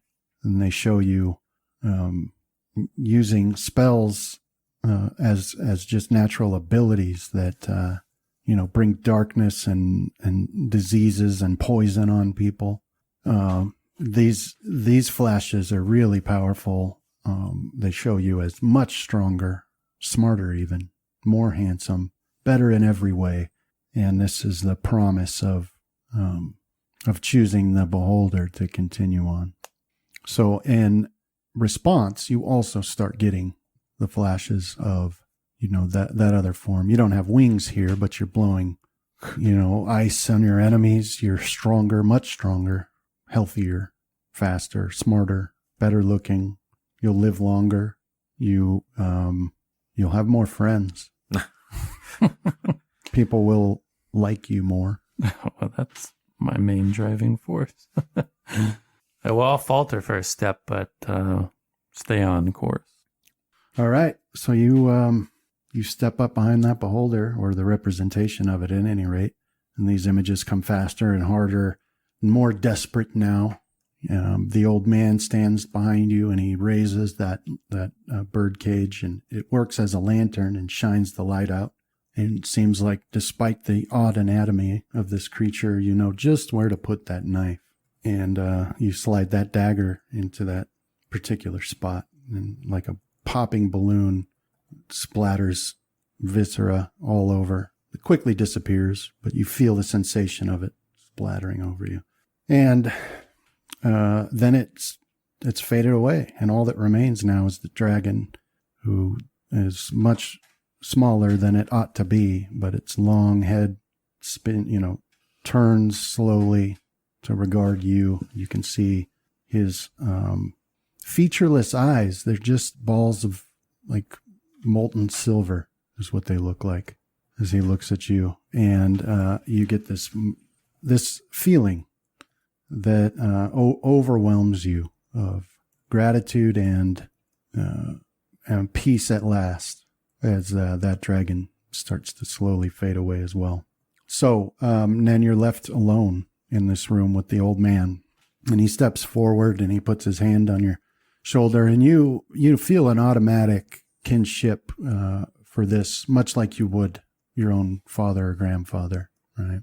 And you do have these emotions assailing you. They're not somebody else's, they're your own, because these were real personalities. And Bloodtooth, that you know at least, has been with you a long time, and now he's gone. So it is actually a sad moment, but what you do with that's up to you. But this old man, he says, you have a good heart, Graham, but you're not very bright. So I wonder if you understand the choice you've made. No, not really. I don't feel great about it. I understand that much. So this time he gives like a really big fatherly smile, and he says, well, I'll explain it to you then. And he starts to speak, but you don't really hear the words. You get the knowledge. And that this choice you made, the choice that was before you, was not like, some philosophical thing. And those images you were seeing were not like, a representation of your inner strength. It was showing that, you would have changed, whichever choice you made would change you. You will be changed now. And you gain the understanding that the choice you made is that will essentially make you half dragon, at least. The other would have been half something dark. And it is actually a change, like physically, mentally. You won't be the same Graham. And he says, out of my friendship for the one that loves you so, I present to you another choice. Just walk through that door there that suddenly appears in the wall he points to, and stay just as you are. Perhaps you won't be as handsome or striking, might not be as strong, you certainly won't be as smart, but you'll still be Graham. That's been good enough so far. Another tough one. Yeah, I'll leave you there to think about it. Is there a donkey that he sees through the doorway, or a mule? Yeah. Yeah, it's giving you the chance to go back and fight the donkey. Oh, become half-ass. Half-ass Graham. You get a hero point for that. Oh, thank you. Really? Yeah, that was a good one. I'll put it on there. Okay. All right, Fenrith, you wake up and you instinctively realize that despite the explosion, as has happened in the past, you took no damage. And as a matter of fact, you have been healed by whatever this process is. And you just feel immediately that all of your weapons and equipment are more powerful, and so are you. And we'll go over what that means later, but at this point you notice that the biggest change has been in your signet ring. And this is when you realize that it has not been as simple a ring as you thought it was. This is actually, rather than just like a, ring of energy resistance, this is a ring of elemental command. And it has now gained the ability to use flaming sphere twice per day. And you also understand suddenly that this is attuned specifically to the plane of fire, and that, elementals from that plane wouldn't even be able to attack you or even approach unless you wanted them to approach. And, this will make you stronger against, like water elementals, but weaker against them as well. So that's how you wake up, and that's how you look down into that magma there, and you recognize that face, not as you did before where you recognized that it was a face. Now you recognize it as a face that you recognized. Though you've never met them, you understand that this is a fire elemental, and that it's friendly and also entreating you for aid. Okay, I will go to its aid, because I'm going to step off into the lava. And I really hope that's not a dumb decision. You'll find out soon enough. Ate it. All right, yeah, you step off, and you find yourself sliding easily into that lava there, and you disappear. It envelops you completely, and you notice that you're not feeling any pain, and what's more, you can actually see in here, not as far as you'd be able to out in open space, but you open your eyes, and rather than just see fire right in front of you, you see fire away from you, and you're able to see the dimensions of this pool, at least the borders that have been placed on it here by the stone. And you can see that this particular pool is filled from a fissure that comes from deep below, and that's where that elemental beckons you to follow. All right. Yeah, I'll continue to. I'll treat it as if it was water. I guess I'll try to swim down. That's exactly what it's like. It's like you're swimming, in a sense. Like your movement speed is in any direction as long as you're in this magma. We'll put it that way. So yeah, you're easily able to follow this elemental, and it heads straight downward. And that'll be your turn. So Casimir, you feel like the unbearable ache of age, not age as you know it or could ever know it, but age as in existence since before time was something that could be measured, right? Mm.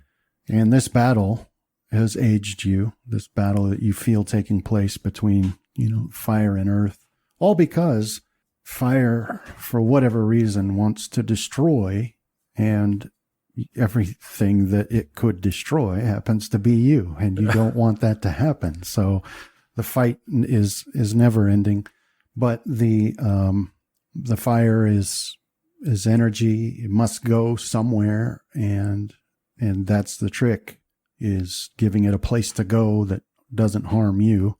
And these dwarves actually approached your children with an idea, and it was a great idea, and it worked. So you were looking at that vision, that was the past, but you also have the realization that this splitting apart of the world, and whatever caused that and why ever it was done, it blocked the path for fire to move. And so all of that force is held back by nothing but you. And who knows what would happen if you ever gave up. Mm. And you will soon, because you're old and tired. And so now you've got the sense that when you guys came to this part of the world, that made things worse. So things need to be put back right. Okay. And you wake up then, and that feeling of age disappears. But you do feel immediately newfound strength and power in your equipment, and you have been healed Okay. of your wounds, and that's when you realize that this ring was not just a simple magic ring. This is a powerful magic ring. This is a ring of elemental command. This attunes you to the plane of earth, and this is what allows you to speak to earth elementals, and that's what's allowed you to meld into stone and now soften earth and stone, and now stone shape even twice per day. So, you'll get air or electricity based effects will do more damage to you, but you'll do more damage to air effects as well. Okay. It sort of sets you at odds with air elementals. But you do wake up on your feet, and you feel this increased power coming from your equipment, and your wounds have been healed. And purring contentedly on your shoulder and unharmed by the explosion is Omen. And there you are. Now you got 20 more feet to reach the lip. All right. Let's walk it. And there you stop and look out and see deep below this perfection in the walls disappears. And then you've got what you would expect to see, where the wall takes the shape as though a river has pushed through it over the eons. Only this river is magma, which you can see down there a couple 100 feet. And off to the west, at the limits of your vision, in what you guess would be the exact center of the city, there are stairwells and bridges leading down to the flowing river of lava, where a single large section of earth, of stone, rises from the midst of that river. And from here you can see it's got objects on it. It's got some sort of massive forge down there. So you can also tell that based on where the river of lava flows, it's way lower than it ought to be. You can see the lines where it normally would be something, and that's you realize something's holding all of it back. And that's what I'm supposed to be correcting. Right. Okay. But you feel like that answer must be on that platform down there towards the west. All right. Yeah. I'll start heading towards the various stairways. All right. So as you travel along in this direction to the west, you've got this perfectly spaced flat ground from the wall to the edge, and that space doesn't change as far as you can see. It's very symmetrical, and you can also see the structures all along this side and on the other side, where stalls have been built for people to sell and buy. Some sort of market activity going on here, and dwarves inside their structures or tents even turned to stone. Some of them still holding items that they're trying to sell or buy. And so you head off in that direction, and you make eventually you reach the point now where stairs start to lead downward, and it doesn't surprise you to see, because you saw this in the upper or in the outer city as well. But these dwarves apparently never believed in railings of any kind. Yeah. So you've got, stairs that you can walk down, and off to the edge is open fall into oblivion. So, but yeah, you start making your way down towards that platform. Now, as you look at it, as you get closer, you can see that platform's enormous. It's so much space. And if the lava were to flow where it ought to based on the lines, then that platform would be 10 feet above the lava line, really. And so from here, as you look at that platform, you can see the sides of it that you normally wouldn't be able to see. And it's just honeycombed with like tunnels and holes for the lava to flow through rather than just around. And then Rohan. Okay. So I'll open the door and swing through, bow drawn. Okay, so you open the door, and there you're in a narrow hallway that goes for 15 feet and widens out into a small anteroom that has 2 doors set in the southern wall. Okay. I'll move up into that room. Do I spot anything that leads me to want to move towards one door over the other? Any sign of passage or? No, you don't. And do I see, or rather, I suppose, hear what had been making that mumbling noise? Yeah. Well, you still hear the mumbling, and it sounds like there's two voices maybe, but it's almost overpowered by a bubbling sound. Okay. You still can't make out any words. Okay. I think that's my turn for that Okay. round. Okay, Graham. Yeah, so I'll plunge the metaphorical dagger into the metaphorical version of Graham by turning away from this new option. I've made my choice. Oh, very well. So you've chosen the dragon or to stay as you are? The dragon. Okay. All right. Just head on through that door there, son, and good luck to you. Don't lose faith. Wait, which door? The door that turns you back into normal Graham. No, I'm not going that way. Not to worry. This is awful confusing. But okay, I'll head towards that door then. All right. So you head towards that door and pass through it and find yourself then back in that room with the basin. Okay. And you realize your equipment's changed. Feels much more powerful now than it did before. And especially you realize that your ring has had a big change.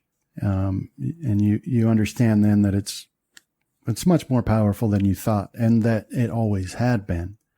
And so this is a ring of elemental command. And that's what allows you to water walk and create water, but it also now allows you to breathe water. It also puts you in tune with water elementals and the elemental plane of water. So, fire-based attacks will, they'll be harder for you to withstand, but fire will be harder to withstand you too. So, but even, your armor is definitely stronger. You feel more power coming from it, and the Bloodtooth has changed now. It's still a dagger, but its shape has changed dramatically. It no longer has the flourish that it had, the almost impractical cosmetic appearance. Now it looks like in shape at least, like a regular dagger now. It's just got some treatment, or it's made of some metal, but that keeps the blade black. And but it does have a silver handle with a carved dragon head on the pommel, and almost no crossbar. It's more like a dirk now. And much to your surprise, you feel that familiar personality still occupying that space in your mind of the more benevolent, dragon. So aside from that, you feel an enormous tug, an enormous pull to dive into that basin and see how far down it goes. I was just thinking that. So yeah, I'll dive in. All right. So yeah, you dive down there, and this basin is not, it's not one that anybody fills. It comes from some stream somewhere, and you can swim down this. It's pretty narrow. I mean, it's wide enough for you to swim through, but not much else. And right now it's going straight down for quite a ways before it then takes some twists and turns until eventually it's moving north. So it's at this point that once it starts moving north, that you realize somehow there's a current here that's pulling you to the north. So you're swimming at a much greater speed than you ought to be. It's hard for you to imagine why there's a current here and why it would be going in the opposite direction if that basin's going to be fed, but it is. So you notice then that you are able to breathe just fine here, and you're actually able to see quite well. In fact, as far as vision goes, you can see better under here because you're not using just the blood tooth vision. Okay. And so you can see to the full extent that you normally would be able to, and up above. So that's what's going on with you. And Fenrith, you continue to follow this elemental. So he started out swimming, for want of a better word, straight down, but then quickly this tunnel that he's following sort of flattens out and moves to the west and goes relatively straight. And you can see that this, as you go down, this one that he took you in is not the only tunnel that feeds this pool of lava that they use up here, but this is the one he's taken you down. And it's hard to guess how fast you're moving, but you guess at quite a good speed as you follow along the wake of this fire elemental. And then it does come to some twists and turns that it navigates without any trouble, and you're able to keep up with them. And it goes like that for a while. It's difficult to judge time. But eventually he brings you out, and you pop up out of a small fissure in the floor, and that brings you into a cavern.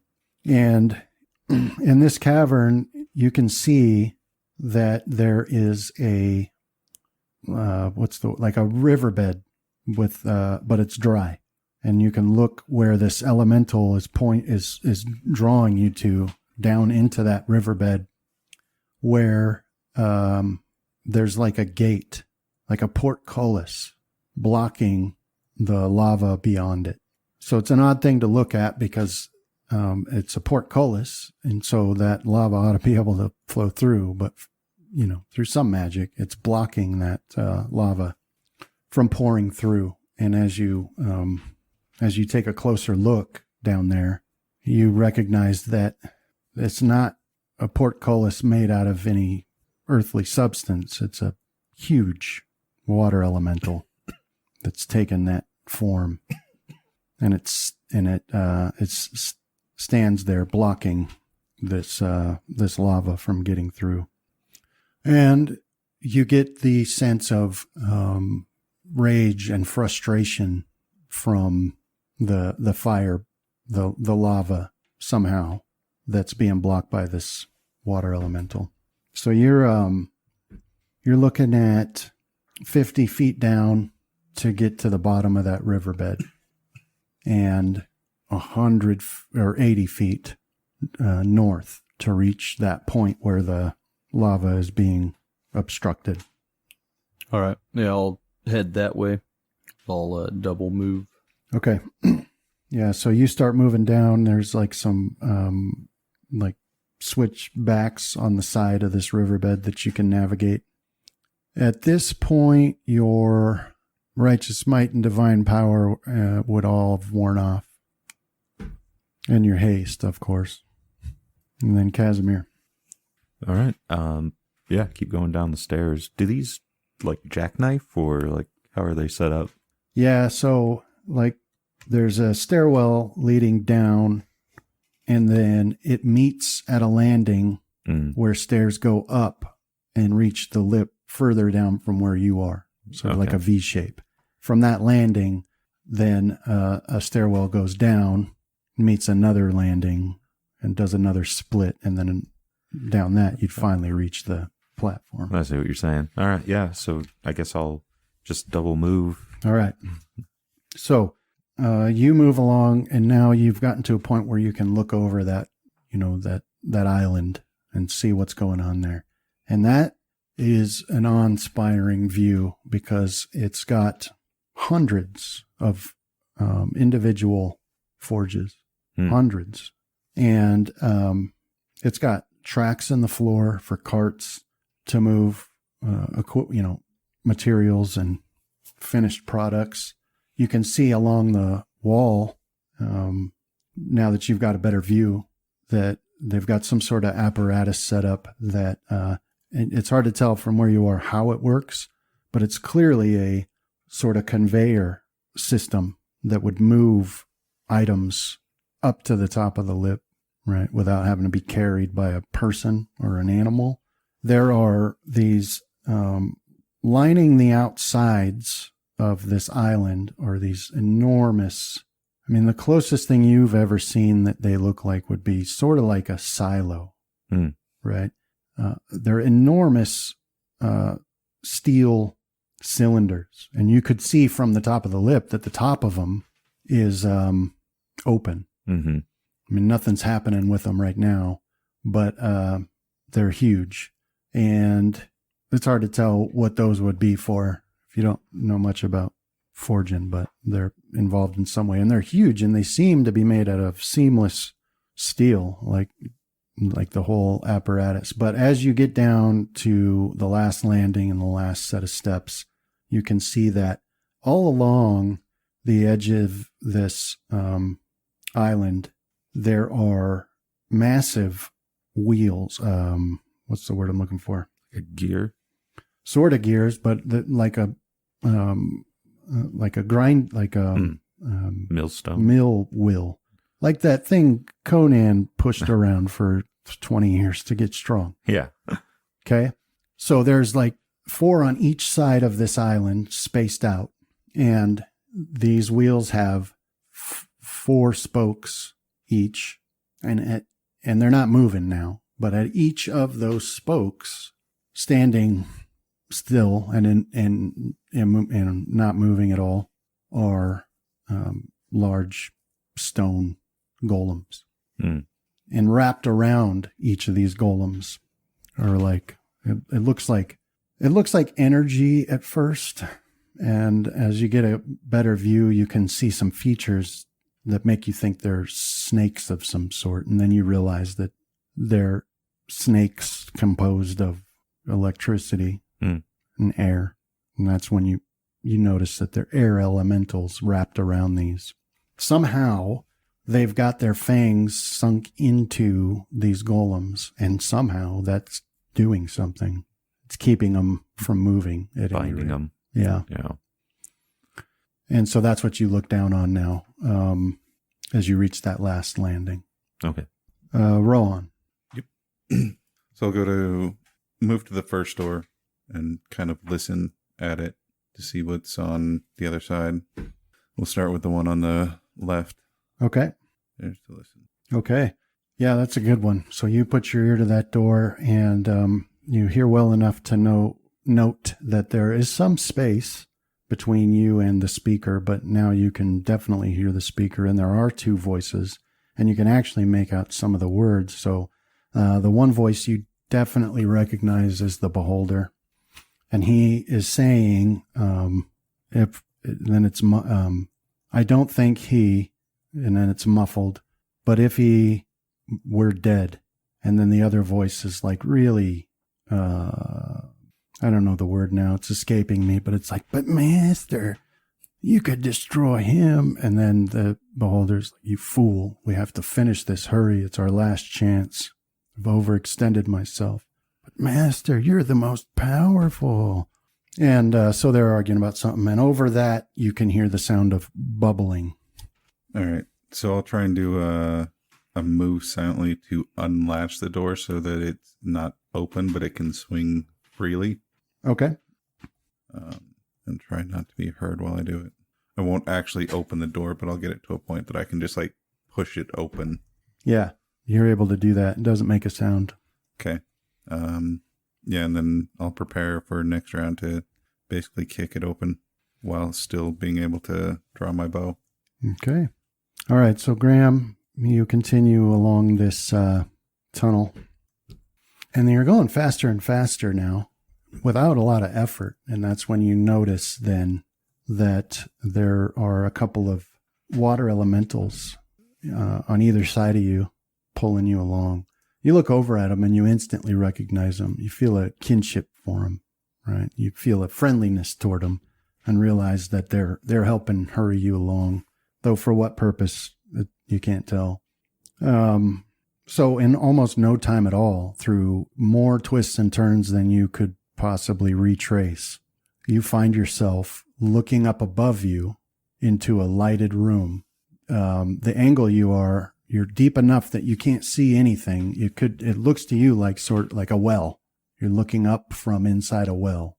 So it's got that stone wall, and you can see light, and you can see a wooden ceiling with beam, cross beam up above, and some light coming from somewhere. But that's what you can see right now. Yeah, I'll move up towards it. Okay. If I can press against it. Yeah, so you reach the surface of this water, and your head breaks through, and it's 5 feet up to the edge of the well. And as soon as your head breaks that surface, you start to hear talking. Oh, okay. Well, yeah, I'll freeze there and get some good old eavesdropping going. Yeah, so you can hear that beholder talking in there. And he says, he's saying, if he knows about this place, he'll kill me. He'll kill us. He'll kill all of us. We have to hurry. And then some toady saying, but master, no one can stand up against you. You're the most powerful. And the beholder's like, be silent. But you can actually hear the pleasure in his voice. Like he's so egotistical that he likes hearing that sort of thing, even if he is frightened. And you can hear a bubbling, boiling sound coming from out there too. But that's what the beholder repeats is, hurry up, we have to finish this. And then that toady voice is like, are you sure it's ready? It'll have to be. Well, I'll wait the rest of this round just to hear what they say, and then I'll try to act the next round. All right. Fenrith, you make your way to the bottom there, and now you're looking down the riverbed, and you can see that elemental that's huge, blocking that fire. And at this vantage point, as you look down the riverbed towards it, you see there are 4 others, not in the shape of a portcullis. These are in the shape of, vaguely humanoid, but clearly formed of water. A little bigger. Well, they're about as big as you are when you have righteous might cast on you, or whatever the other one is. And they're lined up in that bottom of the riverbed, a few feet away from that portcullis, facing towards you. All right. So how far away is the portcullis shaped one? You're about 50 feet away now. All right. So I'll double move again, because that'll put me 10 feet away. Okay. All right. Casimir. All right. So now you're at that last staircase that leads to the floor of that island. Okay. And you've seen these air elementals wrapped around these golems at those wheels. But as you reach the bottom, you can see that there's something in the center, the very center of this island, that you couldn't see from any other vantage point. And now you can see that it's a large pipe that comes out of the floor a few feet. It's big enough in diameter that you could easily pass through it, but it has a bend to it and stretches. It has a juncture and it goes in all 4 directions. Okay.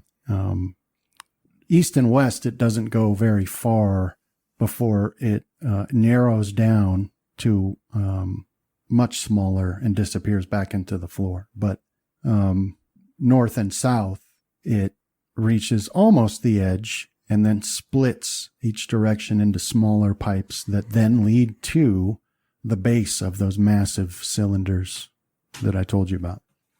And wrapped around and in and on the center where that pipe comes out of the island floor is a whirling, air elemental. It's huge. And so that's what you see as you come to the bottom of the steps. Okay. What would you like to do? I guess I'd like to try to get an idea of how this might work, this forge. Okay. I don't know what you'd want me to roll. Yeah. What skills you got? Well, I got various spellcraft and knowledge arcana. I also got perhaps hero craft, maybe. But that's about it. Let's see. Also just got flat intelligence. Yeah. So what we'll do is give me a intelligence, and then I'll add what's appropriate to it. All right. You want it in the tower or just roll? Yeah, in the tower. Yeah, but yeah, the basic idea is just get an idea of where to start when it comes to getting this back up and running. Okay. All right. So with that roll and, some of your arcane knowledge, what you guess then is that obviously that pipe, that lava is fed through there and it goes to those cylinders. And obviously that's being blocked.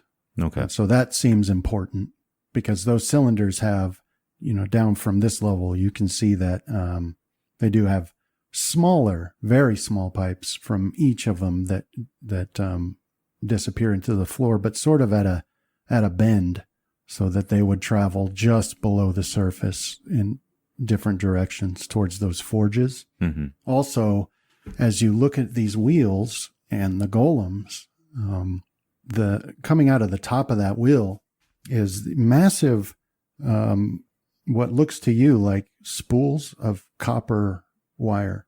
Okay. And then rods that jut out from the top of that and disappear.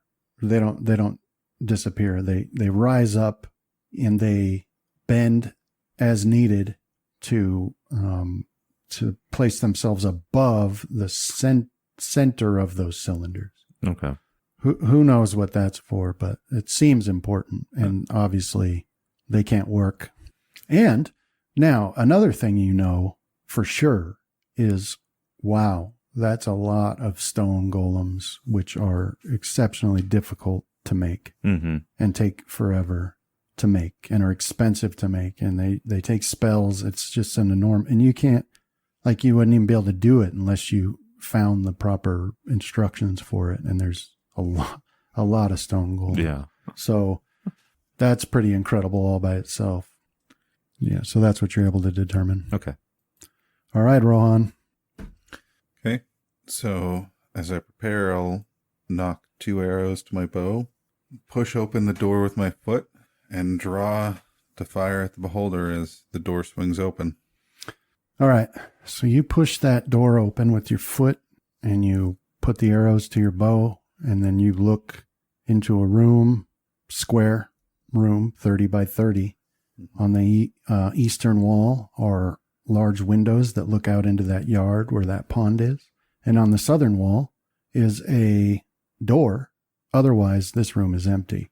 Now, that door is iron barred like a cell door, and you can clearly hear the voice coming from in there and the bubbling sound, whatever it is, but you don't see anybody. You can just hear him talking. And the beholder continues to say, "We have to hurry because he will destroy us.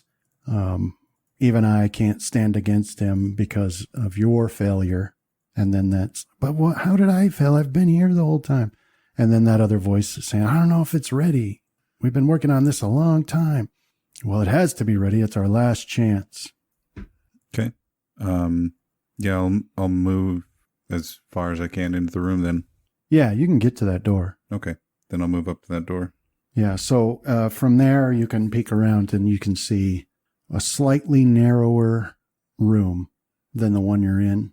But this room is, it's got really long tables full of alchemical substances, beakers, different colored liquids everywhere.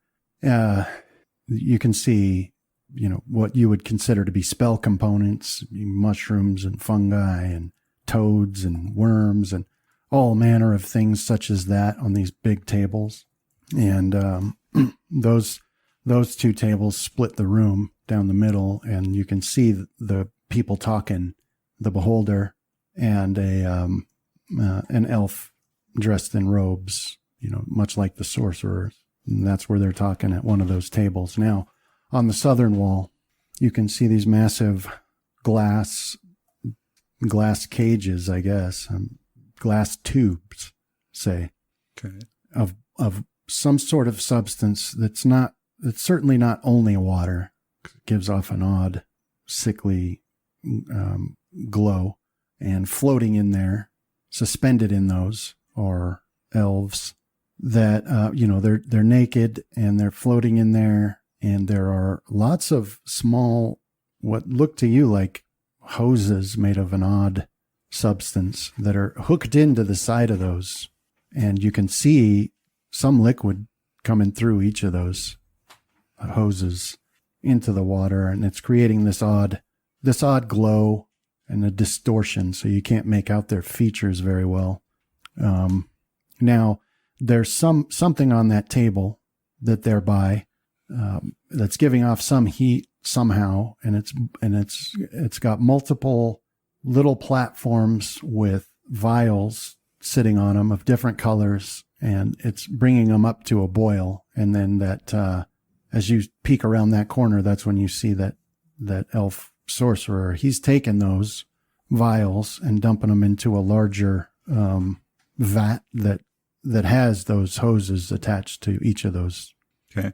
So whatever they're doing, they're putting some substances into that. And also, this beholder is none of his eye stalks are looking your way, but a few of them are firing rays of some sort at those large glass cages, whatever you'd call them.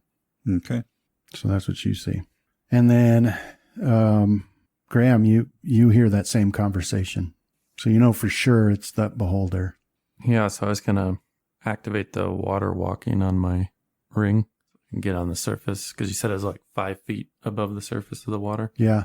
And see if there's any way I can get out of here carefully. Okay. Oh, also, Rohan, you did see that there looks to be a well in this room on the southwest corner. Okay. All right, Graham. So you peek out and you see everything I just described. So on the northeast corner of the room, you see a cell door that leads out, and you can see windows on the eastern wall looking out over a yard that's got trees and shrubs and a pond. And then about 5 feet away from you is a door set into the southern wall. It's closed. Now, both of you also notice that there are massive chandeliers hanging from the ceiling that give the light in this room. They're huge. They're like, 20 feet in diameter. So, yeah, that's what you see, Graham. And you can see the people, the beholder and that sorcerer, but make a hide check, because the beholder is looking in your direction now. Okay, yeah. Doesn't seem like they've noticed you. Yeah. Well, I'll hang here for now. Already move action for perhaps if I see an opportunity where the beholder's not looking this way, to try to slip out from this well. Okay.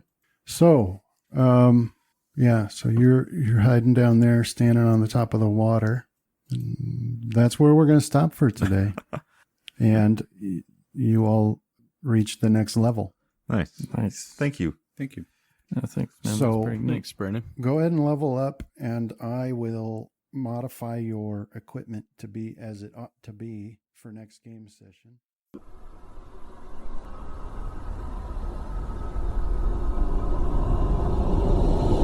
This has been a Death Watch production. Thank you for listening.